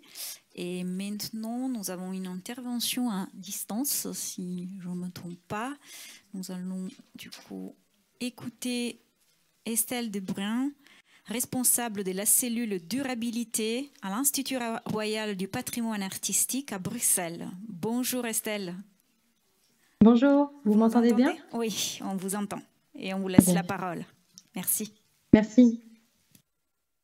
Je tiens déjà à remercier les organisateurs pour me donner l'opportunité de partager avec vous les projets de la cellule durabilité de l'IRPA, et je vais de ce pas partager mon PowerPoint que vous devez voir apparaître à l'écran. Le réchauffement climatique a un impact direct tant sur l'intensité que la fréquence des catastrophes. Ici, vous voyez une image qui a été prise à Verviers, dans une ville en Belgique, lors des inondations de 2021. Qui ont impacté l'Europe de l'Ouest. L'humanité est la principale responsable de la crise écosystémique. Pourquoi écosystémique? Parce qu'il ne s'agit pas simplement d'une crise qui touche le climat, elle touche aussi la biosphère, les ressources terrestres. Et en cause, eh bien, c'est avant tout notre rapport aux ressources planétaires. Qu'il s'agisse de leur extraction, de leur production. Vous voyez à gauche une photographie qui a été prise en décembre 2022 de Lützerath, un hameau en Allemagne qui va être détruit au profit de la mine de charbon qui mange la moitié de la photographie. Et à côté de ça, sur votre droite, vous voyez le graphique qui représente l'avancement du jour du dépassement de la Terre. Donc, vous avez en abscisse les années, en ordonnée les mois. Cette année, en 2023, le jour de dépassement de la Terre, c'est-à-dire le jour où l'humanité a épuisé totalement les ressources planétaires qu'elle avait à disposition pour l'année. C'est-à-dire que depuis le 2 août 2023, nous vivons à crédit déjà sur les années suivantes. Cette crise écosystémique, elle nous impacte toutes et tous, mais elle nous impacte de manière différente qu'on soit dans des pays en développement. On sait que les populations aussi pauvres sont plus fortement impactées par le réchauffement climatique notamment, alors que ce sont les pays développés qui sont à la base des émissions de gaz à effet de serre qui amènent ce réchauffement climatique. Inégalité aussi au niveau intergénérationnel. Donc sur ce graphique, vous voyez en bas différents scénarios selon que vous soyez né en 50 et que vous ayez donc 70 ans aujourd'hui en 2020. Vous avez connu ces dernières années certaines canicules, certains réchauffements, peut-être une canicule par an. On estime, et ça dépend un peu des scénarios et des choix qu'on fait aujourd'hui, que quelqu'un qui est né en 2020 et qui aura donc 70 ans en 2090 connaîtra entre 4 à 7 fois plus d'événements extrêmes dans sa vie. Donc si nous, aujourd'hui, on connaît une canicule par an, ces personnes, ce sera 4, 7 canicules par an. C'est important de comprendre via ce graphique qu'on doit faire des choix aujourd'hui.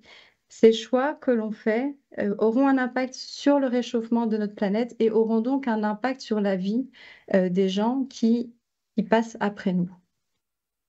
Alors, en quoi est-ce que ça nous impacte, nous, professionnels du patrimoine? Eh ben, d'une part, on est aussi victime de ces crises, des catastrophes.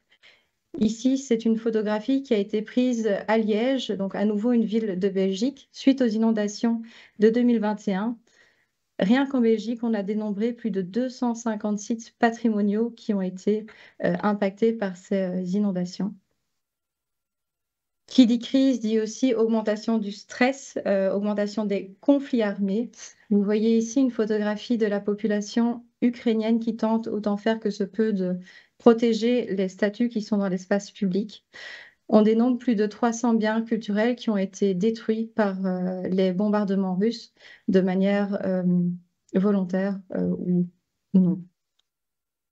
Évidemment, dans les institutions culturelles, elles sont aussi très vulnérables parce que dans la majorité des cas dans nos pays, elles sont encore très dépendantes des énergies fossiles. Ici, vous avez quelques chiffres qu'on a recueillis lors de la crise énergétique de 2022 en Belgique. C'est vraiment une dystopie qui est devenue réalité.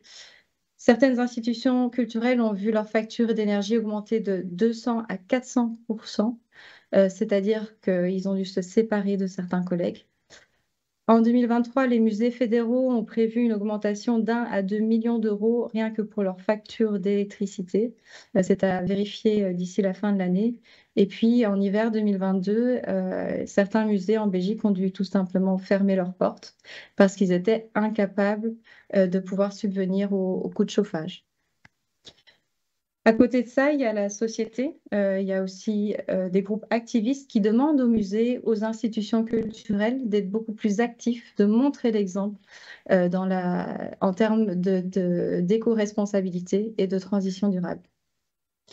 Alors évidemment, le secteur culturel n'a pas attendu ces actions pour déjà développer des méthodologies adaptées à notre secteur pour devenir plus durable, pour aussi montrer que le travail que l'on mène a toute sa place dans la transition durable. Vous avez ici quelques exemples de méthodologies créées par l'ICOM, l'ICOMOS, d'associations muséales comme le Guide des musées allemands, Our Collections Matter, qui est une initiative de l'ICROM, le Centre international d'études pour la préservation et la restauration des biens culturels. C'est une sorte de toolkit de site web où vous pouvez trouver presque l'ensemble des méthodologies qui peuvent être utilisées par les institutions culturelles pour améliorer leur durabilité. Et puis à côté de ça, on a évidemment des conférences sur le sujet. La cellule durabilité de l'IRPA, sa mission, c'est vraiment de soutenir le secteur culturel belge dans sa transition durable.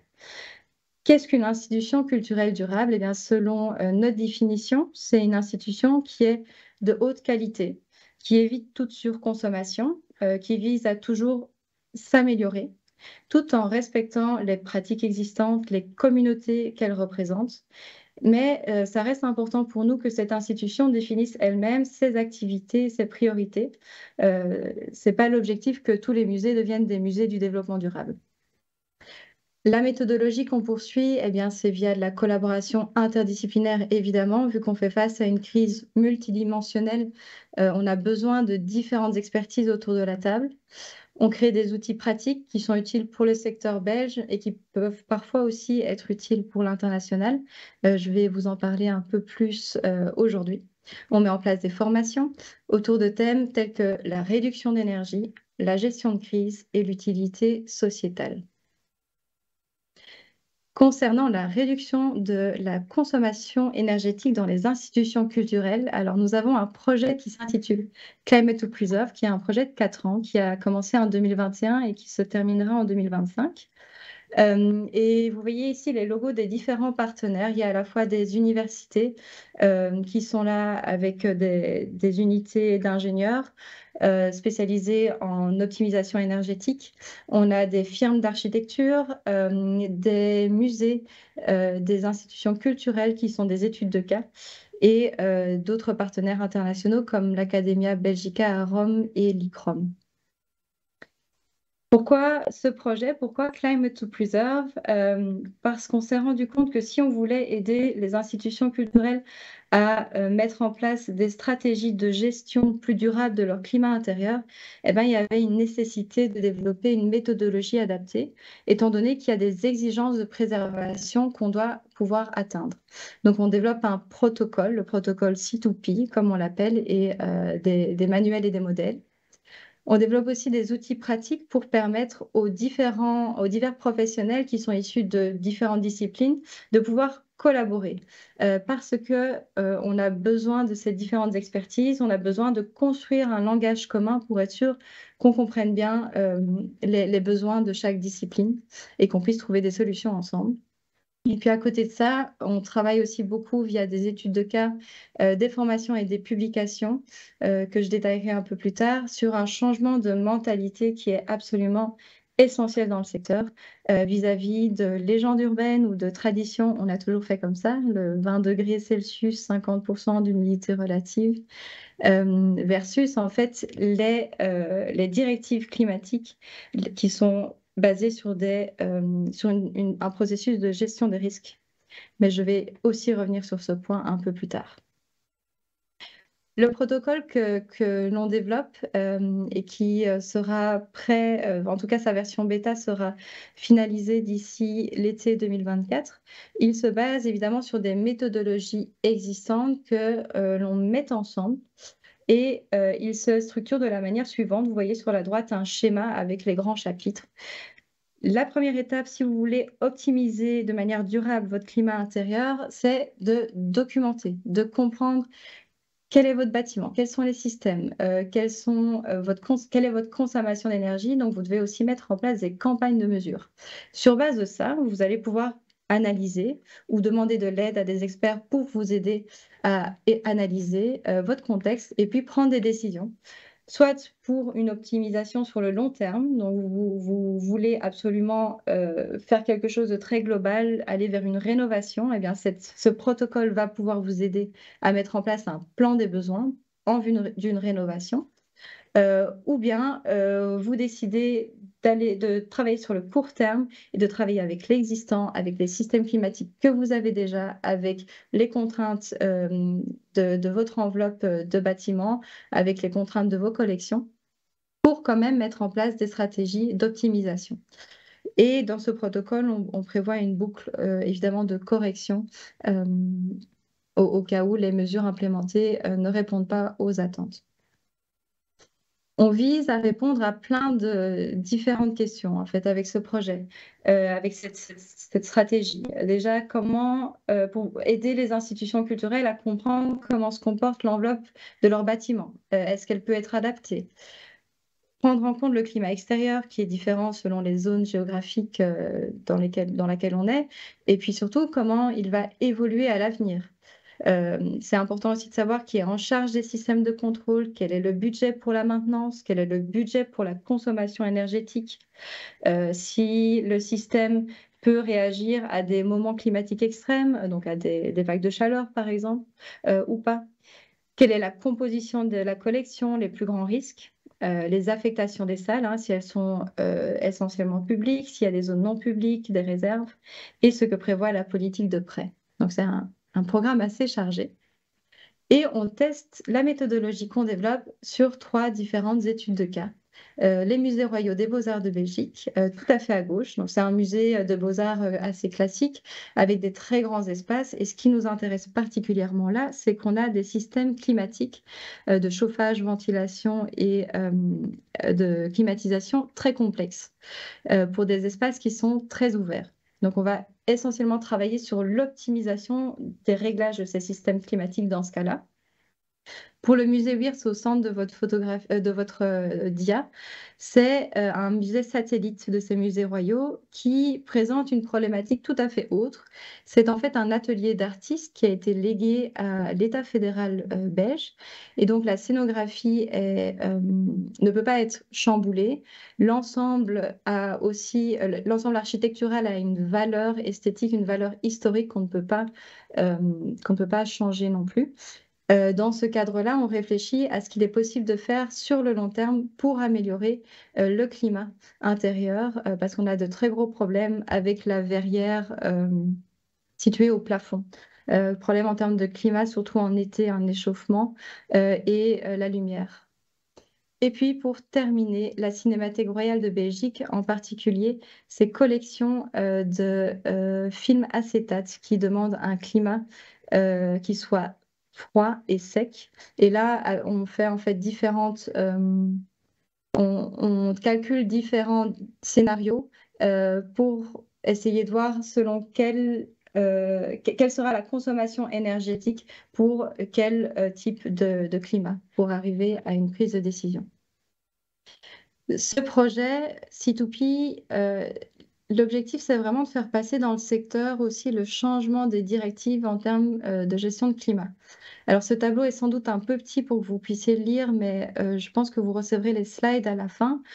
C'est surtout essentiel de comprendre que ça fait maintenant plusieurs années dans le champ de la conservation préventive qu'on insiste sur le fait que selon le type de collection qu'on a, et dans la majorité des cas, on peut permettre des fluctuations saisonnières.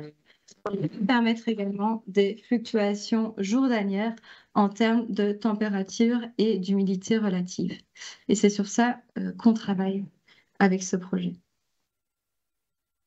Maintenant, on est bien au courant que les différentes directives climatiques qui sont celles du BISO Green Protocol ou de l'ASHRAE, l'American Society for Heating, Refrigerating and Air Conditioning Engineers, c'est parfois pas tout à fait clair. Qu'est-ce que ça veut dire en fait pour un musée, pour un contexte particulier?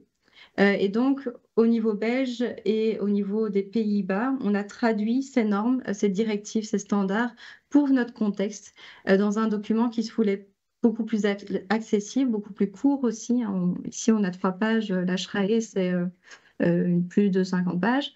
Et ce document, vous pouvez le consulter. Il est disponible en 3 langues. Alors, ce document, il est surtout adapté à un climat tel qu'on a en Belgique et aux Pays-Bas et puis dans le nord de la France, mais on espère pouvoir l'adapter au restant de la France, à l'Espagne et au Portugal. Mais bon, ça, on reviendra dessus peut-être lors d'une autre conférence. Cette déclaration, on demande aux musées et aux institutions belges et néerlandaises de le signer pour montrer leur soutien.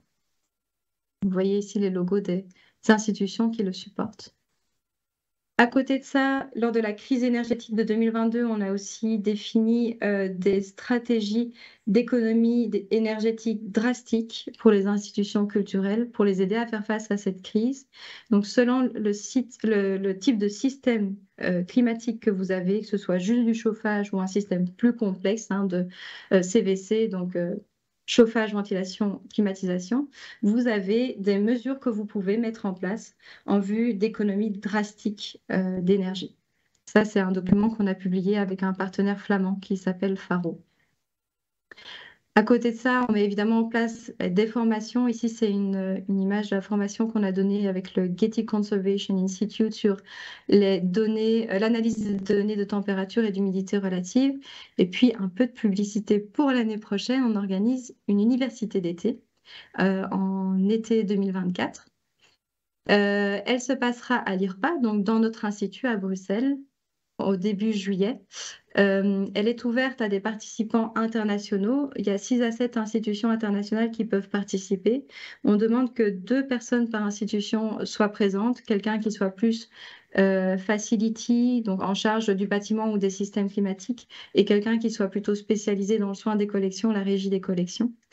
Et vous pouvez toujours remettre un dossier de candidature. La deadline, c'est le 14 janvier. Vous avez plus d'informations sur le lien joint. Lors de cette Summer School, on va passer en revue le protocole qu'on met en place dans ce projet C2P, mais on va aussi avoir différentes présentations sur les collections, les systèmes, les bâtiments, l'énergie. Il y a aussi des exercices qui sont prévus, des visites aussi. La deuxième semaine, c'est plus par rapport à la prise de décision avec les contraintes, les stratégies d'économie d'énergie qui sont adaptées pour les institutions culturelles, comment communiquer par rapport aux décisions qui sont prises. Et les participants ont aussi le temps de travailler sur leur propre institution et reviennent du coup dans leur institution avec un plan d'action. Pour terminer, tout le travail que l'on fait dans la cellule durabilité, là je vous ai présenté qu'un seul projet, mais on en a d'autres, eh bien, on le valorise aussi via des réseaux européens. Donc nous sommes les leaders du groupe de travail durabilité et action climatique de NIMO. NIMO, c'est le Network of European Museum Organization, donc une organisation qui représente plus de 130 organisations muséales européennes. Et au sein de ce groupe de travail, on vise à accompagner le secteur muséal européen dans sa transition durable en partageant des solutions qui sont mises en place à différents endroits en Europe, mais aussi le but, c'est vraiment de faire le lien entre le secteur muséal européen et la Commission européenne. C'est un tout nouveau groupe de travail. On a commencé en février 2023, mais on a déjà 28 institutions qui en font partie. Et cette année et l'année suivante, on va se focaliser sur 2 grands projets. Le premier, c'est la mise en place d'un outil d'évaluation qui peut permettre à NEMO de mieux montrer à la Commission européenne, ben voilà, ça c'est ce que le secteur muséal fait déjà en termes de transition durable. Montrer aussi qu'on est actif, on joue un rôle actif dans la société pour l'aider dans sa transition durable, mais aussi pouvoir démontrer qu'on a besoin de soutien sur certains aspects, notamment les infrastructures, la rénovation durable de nos musées. Et puis, en novembre, la semaine prochaine déjà, on donne un workshop lors de la conférence de NEMO qui a lieu à Lahti sur comment organiser des assemblées citoyennes dans les musées. Peut-être que vous serez là. En tout cas, je vous y rencontrerai avec plaisir. Pour terminer, la conclusion. Face à la crise écosystémique, les institutions culturelles, eh ben, elles ont un devoir, elles ont une éco-responsabilité. Alors d'une part, on n'a pas le choix, on doit s'adapter et se préparer au futur, on doit améliorer notre résilience parce que on sait que le futur est incertain et les crises vont être de plus en plus fréquentes. C'est aussi important qu'on travaille sur notre exemplarité, qu'on réduise notre empreinte carbone. Et puis, il y a un troisième point, peut-être le plus important, c'est qu'on doit inspirer. On est capable de raconter des histoires sur base des collections qu'on a. On est capable de mettre ensemble les gens autour d'une table pour rêver à un futur désirable, un futur durable. C'est aussi notre rôle. Merci à tous les partenaires de la cellule durabilité, à vous aussi pour votre attention et aux organisateurs.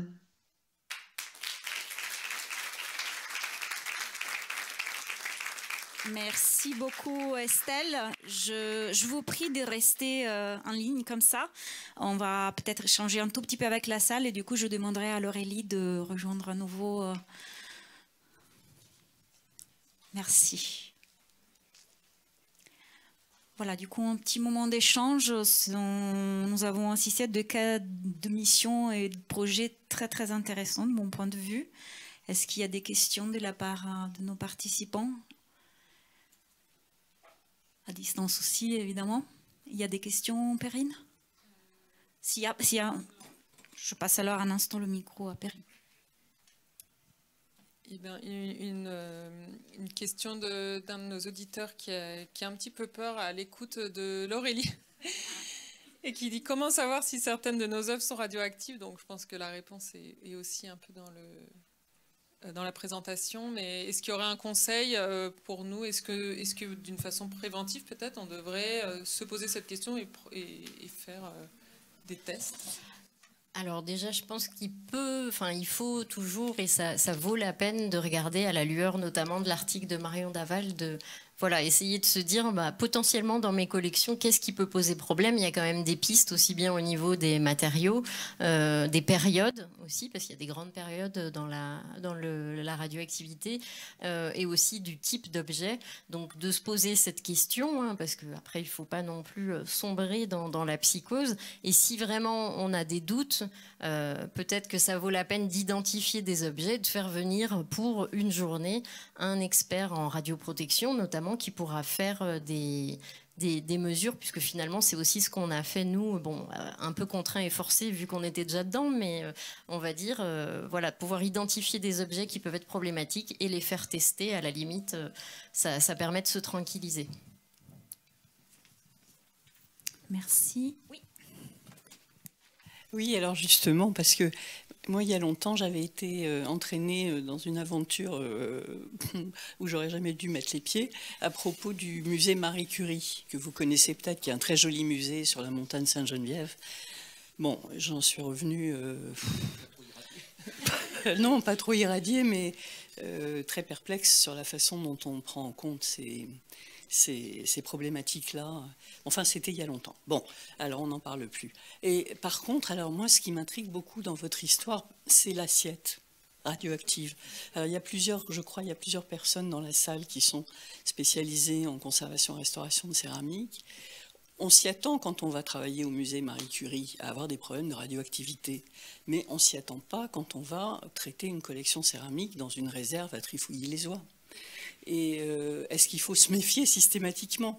Alors moi, ce qui m'intrigue, c'est est-ce que c'est vraiment les matériaux et la technologie constitutive de cette assiette qui sont à l'origine de son rayonnement radioactif, ou est-ce que c'est une radioactivité induite par la proximité de sources radioactives autour? Je me fais bien comprendre?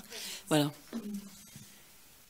Alors, je suis d'accord avec vous que c'est pas des choses sur lesquelles on s'attend à tomber, hein, ça c'est sûr. Et vraiment, l'assiette, nous, on était surpris, même si, notamment, il y avait quand même une alerte sur les objets qui pouvaient potentiellement être radioactifs, sur tout ce qui était céramique et verrerie. Donc, c'est pour ça qu'on a fait tester notre réserve et on était content de l'avoir fait.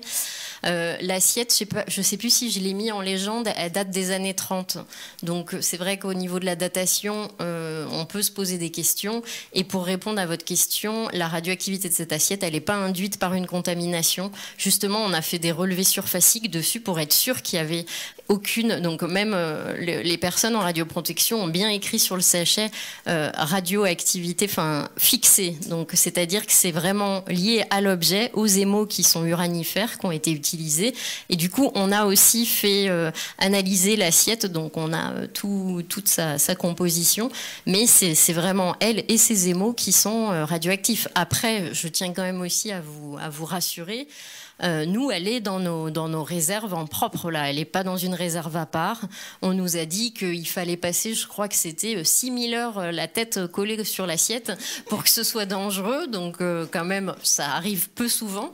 Et puis du coup, c'était vraiment l'isoler et faire attention. Nous, on ne s'interdit pas, hein, notamment de l'exposer un jour, mais de faire attention, voilà, de pas la mettre à côté d'un bureau et surtout de ne pas la briser. Mais ça existe et on n'a pas encore eu le temps et je pense que ce serait passionnant de le faire, d'essayer de s'interroger sur la pratique notamment de certains céramistes, sur certains émaux.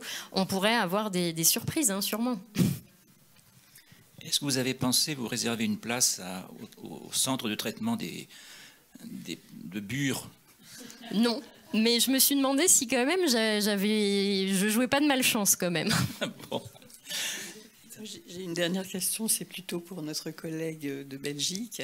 Est-ce que j'ai bien aimé le caractère franchement engagé de votre exposé, et je me demandais où vous en étiez en Belgique par rapport au mécénat de certaines entreprises qu'on pourrait qualifier de peu recommandables en termes de développement durable et plutôt d'éco-responsabilité, on va dire.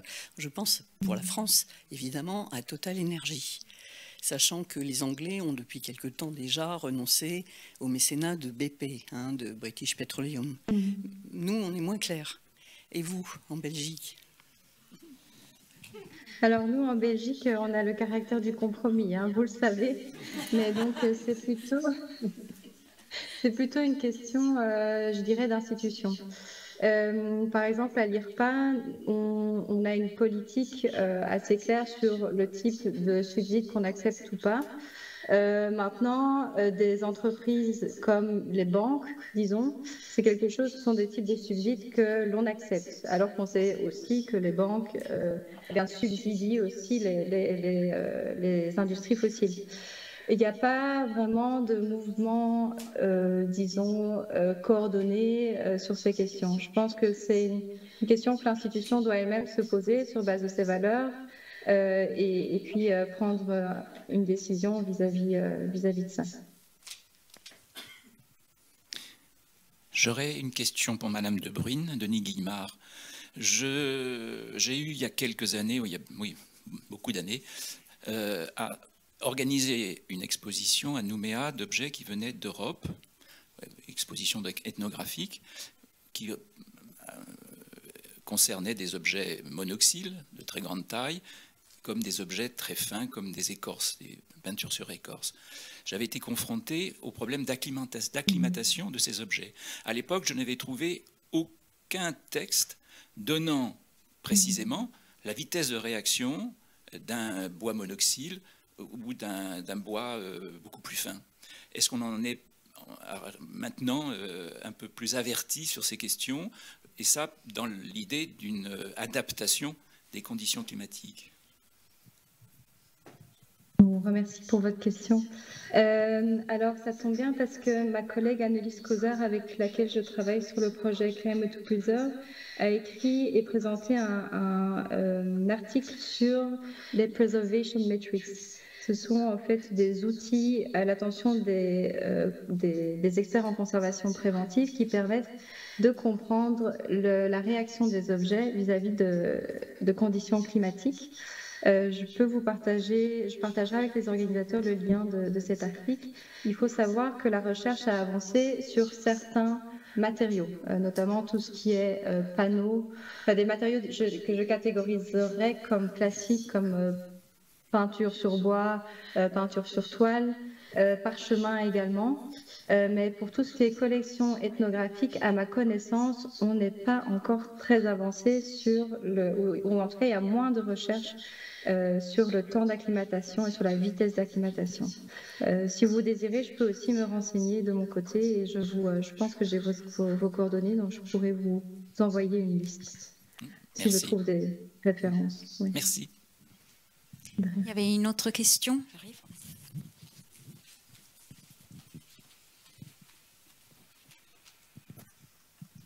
Merci, c'est une question pour Laurélie. Moi, je suis confrontée aux mêmes problématiques sur des musées, notamment avec des spécimens géologiques. Et je trouve que ça ferait un très bel article. On parlait tout à l'heure sur technique. Voilà, il y a des sujets, c'est intéressant d'avoir des articles là-dessus. Et ma question, elle est sur 3 points. C'est un, est-ce que votre alerte radioactivité vous a conduit à faire la même analyse sur les autres polluants, arsenic, mercure, créosote et compagnie? Est-ce que les mesures de limitation, notamment le fait de noter dans un registre, de peut-être porter des EPI particuliers quand on rentre dans cette réserve, ça a été bien accepté? Parce que moi, dans mes collègues, il y a un peu des deux. Il y a un peu ceux qui stressent beaucoup et ceux qui disent on a toujours travaillé avec ces spécimens. Et donc, la notion de s'équiper quand on rentre dans une des réserves paraît un peu bizarre. Et le dernier, c'est comment est-ce que vous avez, du coup, vous parliez, il me semble, d'un projet de réserve. Est-ce que ce processus vous a amené à modifier ou en tout cas intégrer des particulière pour votre future réserve pour ces collections-là, radioactives et autres collections polluées?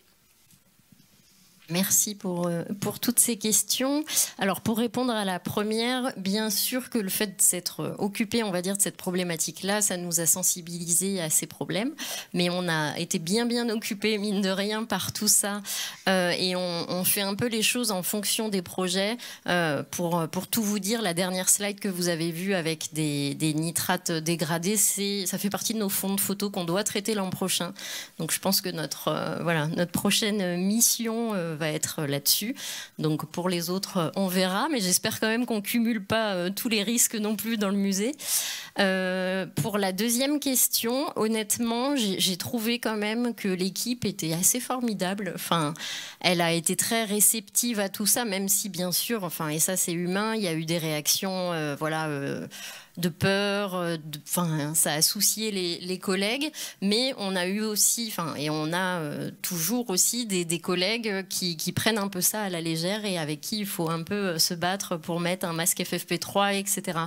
Donc on refait des petites piqûres de rappel. Là, mon intervention, c'est l'occasion aussi d'en reparler parce qu'on a eu aussi des nouveaux arrivants, etc. Donc on resensibilise à chaque fois, mais c'est vrai que c'est pas évident de changer les habitudes. Pour le coup, vu qu'on a fermé cette réserve qui n'était pas fermée à la base, ça crée quand même, il y a une barrière physique et du coup, vu que c'est moi qui donne la clé, j'en remets aussi une petite couche là-dessus, mais c'est vrai que c'est des habitudes qui se changent, je pense, sur le long cours, quoi. Après, c'est vrai que quand vous parlez des risques, il faut jouer entre ne pas effrayer trop ceux qui sont déjà effrayés et puis essayer de faire comprendre à ceux qui ne le sont pas assez qu'il faut quand même prendre ça au sérieux. Mais je trouve que justement l'intervention extérieure, c'est une très bonne aide, que ce soit un préventeur, une société, la médecine du travail. C'est pas vous qui le dites et du coup c'est quand même aussi c'est bien. Et votre troisième question, c'est sur la prise en compte dans vos futures réserves.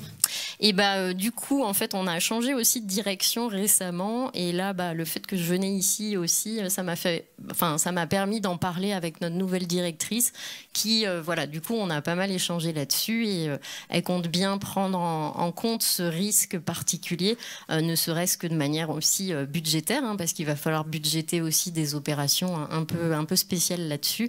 Donc ça fera partie, d'une prise en compte dans notre futur transfert, sans encore savoir comment ça va se passer réellement. Il va falloir qu'on se penche sur la question d'ici 2 ans. Donc je vous raconterai. D'autres questions en salle? Bien, alors nous n'en avons pas non plus en distanciel, alors on va faire 10 minutes de pause, un petit café, un petit réconfortement. Je vous recommande s'il vous plaît 10 minutes, il faut absolument qu'on avance. Merci.